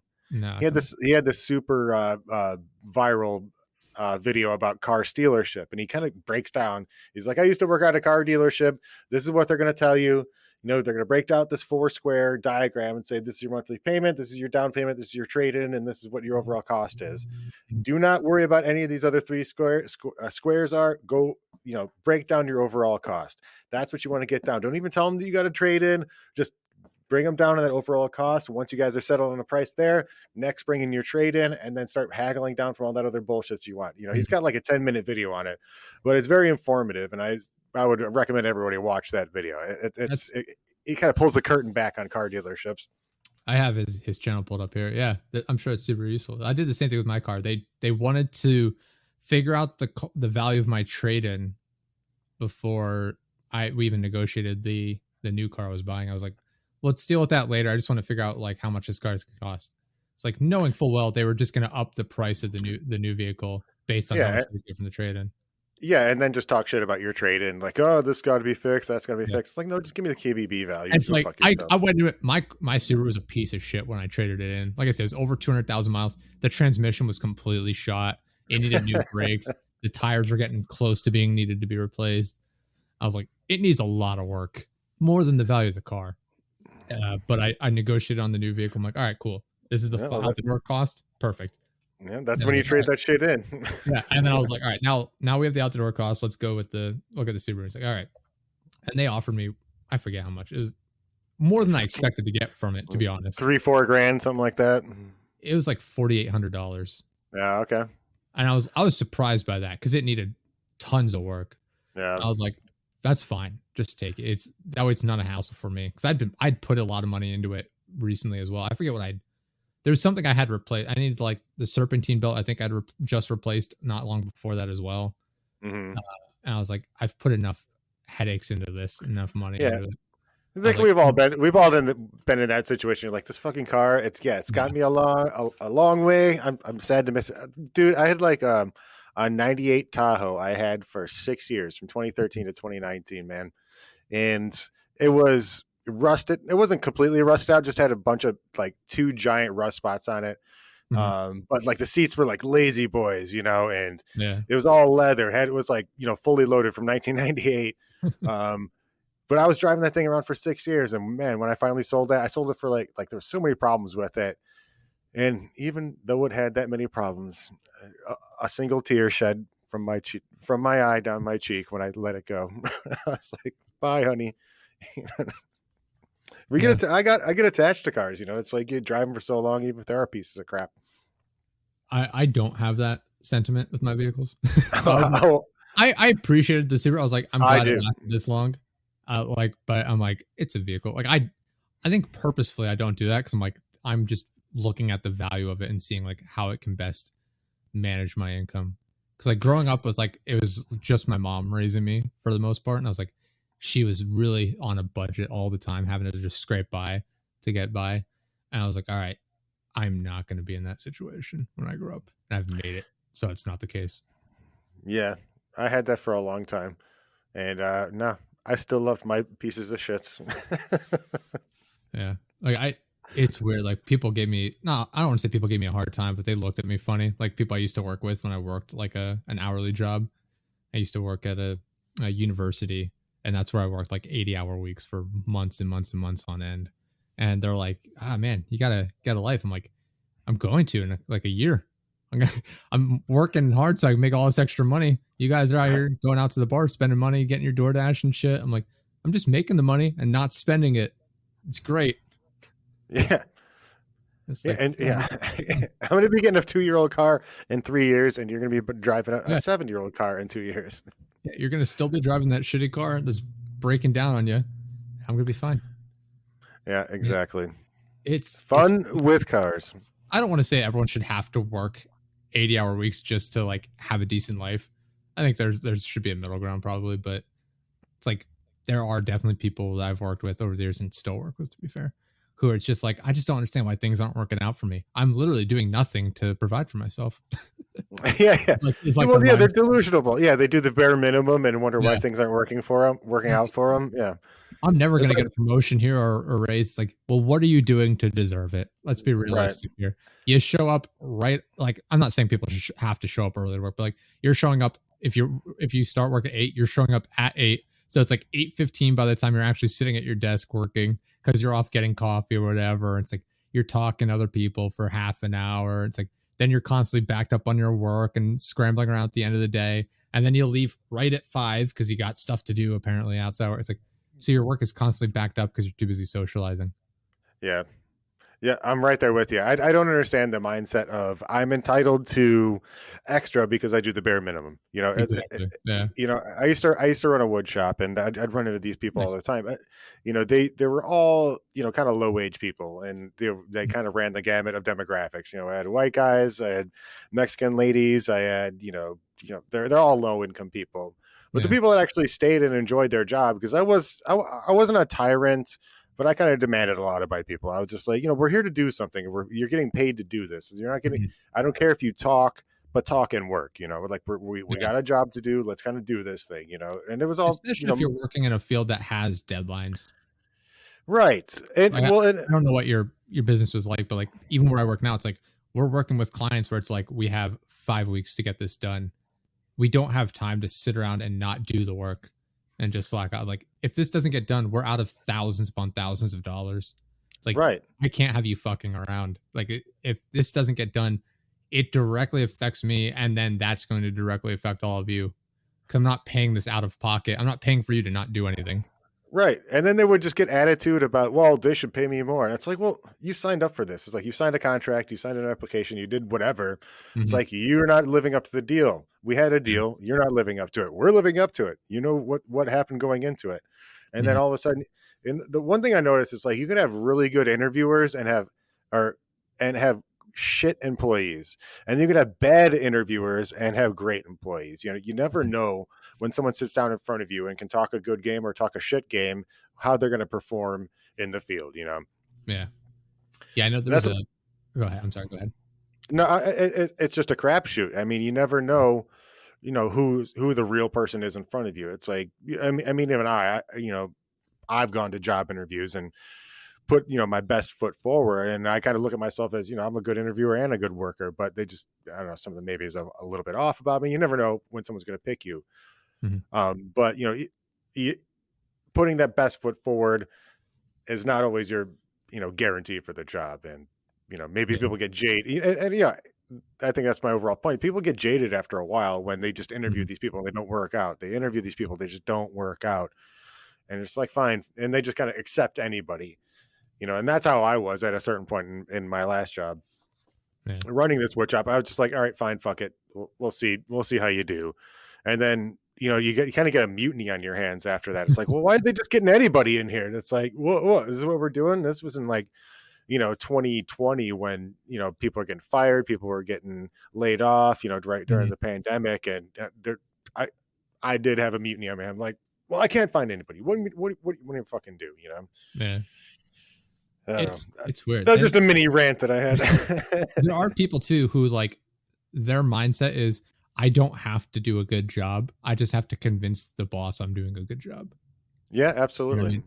And it's like, yeah, there's people like that. It's like as a different employee, you look at that like I don't know what I'm supposed to be doing in this scenario now. It's like this I'm not going to do the extra work, but I also can't shit talk to the boss about them about how they're not doing it because they've obviously convinced the boss that they're doing a good job. So those are Right. annoying situations. Yeah, well, it's also reflective of the boss, because how does the boss know that the guy's not Exactly. doing a shit job? Yeah. Yeah. So it's about everyone pulling their own weight and being responsible. Luckily, like I said, most people I work with now they're all pulling their own weight. They have to be because it's very Yeah, apparent same. if it's not the case. If Yeah, somebody's not same. doing the work, it's like it's it's abundantly clear that you are definitely not doing your work here because there's just a hole where all of this stuff should be. Yeah, exactly. Exactly. I mean, yeah, you get. I'm at a kind of a. I think there's 10 people where I work right now, and it's Mhm. all. There's a lot more accountability when you don't have this, Right. amalgamation of people not doing their jobs. And everyone's pretty It's much like accountable. if I didn't do my job, you would be able to tell because there wouldn't be any social media posts. There'd be no content. There'd be no outreach. It's very clear. Very apparent. Yeah. Yeah. All Yeah. right, on. So what's next for the Dead Jester Productions? We're I let me see. This episode comes out. This will be what, one, two, three, July 5th. We're a little ahead, which is nice. They're getting some extra episodes in the can now. We're close to running out of them, so I'm happy to be recording in advance. So maybe by the time this episode's out, the new website will be launched. I was happy when I launched the one we currently have up. The It's still Dead Just Productions live, but like the version we have up, if you were to look at it now, you'd see. I was happy with it when it launched. I applied some new sort of styles and formats to it, but I was like, it's getting dated. I want new stuff. The direction our content has taken has changed radically. I'm not focused on YouTube or Twitch anymore, like the streaming. It's just I don't have time for it, and I just don't have the passion for it. The podcast is my central focus as far as content creation goes, and so we're focusing on that, and then our behind the scenes work, which is our partner program, which is focused on helping other content creators grow and figure out how they want to manage their content. And so the new website is heavily focused on that. It's the podcast, and then everything else is just the partner program and working with people to help them with their content. So that's what the new website is. That's what I've been focused on. Yeah, everything looks good. I mean, it looks like you're building something pretty special over there, and hopefully we can work together in the future. I'd be happy to do so. Yeah, like I said, if you go to our website now, it's about us, and then it's like the podcast. You have our network on there, and then like our merch is like the main page. It's a lot more focused on the content and our merch than anything. Like the like our network is up there, but even that is not a whole lot of how we work with people. There's one page dedicated to the network, which is being redesigned as the partner program. And so we're still doing, like I said, almost everything I do is still free with people because I just genuinely enjoy meeting with people and working with them. And then I had settled it was going to be $5 a month, and I'm thinking of tweaking that potentially depending on how it goes. At most $10 a month, but that's going to be focused on people who really want above and beyond, like focus and attention on their content. Where it's going to be, I'm like I said, the free thing is still going to be me providing information to people, like personalized, where it's like, hey, I went through your content. These are some things we can touch up. Try implementing this. Get back to me, and we'll see how it works. Whereas the paid version of it is going to be more of like, let's sit down. We'll have video calls. We'll really go in depth, and I'll work directly with you in real time to figure this out. So that's kind of what I've been working on, trying to improve that and really work with people to help them out because I genuinely enjoy doing that. All right, on, man. Well, it sounds like you're doing really good over there, and again, I really appreciate you having me on today. I appreciate you coming on, man. I really enjoyed chatting with you. It did not go the direction I thought it was going to, as far as like the 80s and 90s movies talk and stuff like that, but really enjoyed chatting anyway. It was fun to get in the weeds, which is what we typically do here. Yeah, let me know if you want to come again. Let me come on again. I'd love to talk about 80s and 90s movies too. Yeah, this is kind of a bitch fest. Yeah, fucking people and their problems. They don't know how to act as adults. Yeah, I'd love to have you back on with my part-time co-host Colossus here. He's a big 80s guy. He has some hot talking points he wanted me to bring up regarding like Rambo and Forrest Gump and stuff like that. Oh shit. And, we didn't even get to it. So next time we'll use that as like a teaser, I guess. Yeah, let me know, brother. Sounds good. Where can people go to check out all your stuff? Check us out at Retro MM Show. Certain places might be Retro MMG Show, but yeah, check us out, Retro MM Show at Instagram, Twitter, Facebook. Awesome. And I'll put the links in the description, of course. You guys can go check out deadjesterproductions.live. Hopefully the new website's up by the time this episode goes live. I tried not to promise anything on the last couple episodes, but I'm trying to box myself into a time frame now so I actually get it done. And go check out Liquid IV. Link in the description for there. Use code DJP15 for 20% off. It's generally good. I have declined plenty of other offers, because I only like to promote stuff I actually use myself and enjoy. And go to Zencaster, check out their paid plans. Use code DJP15 there as well. Get I think it's 30% off. So check both of those out. Again, links are for everything are in the description. Thank you so much for coming on, John. Really appreciated it. Had a great time. Thank you, Josh. Thank you so much, man. Thank you everyone for listening. We'll see you all next time. See ya. See ya.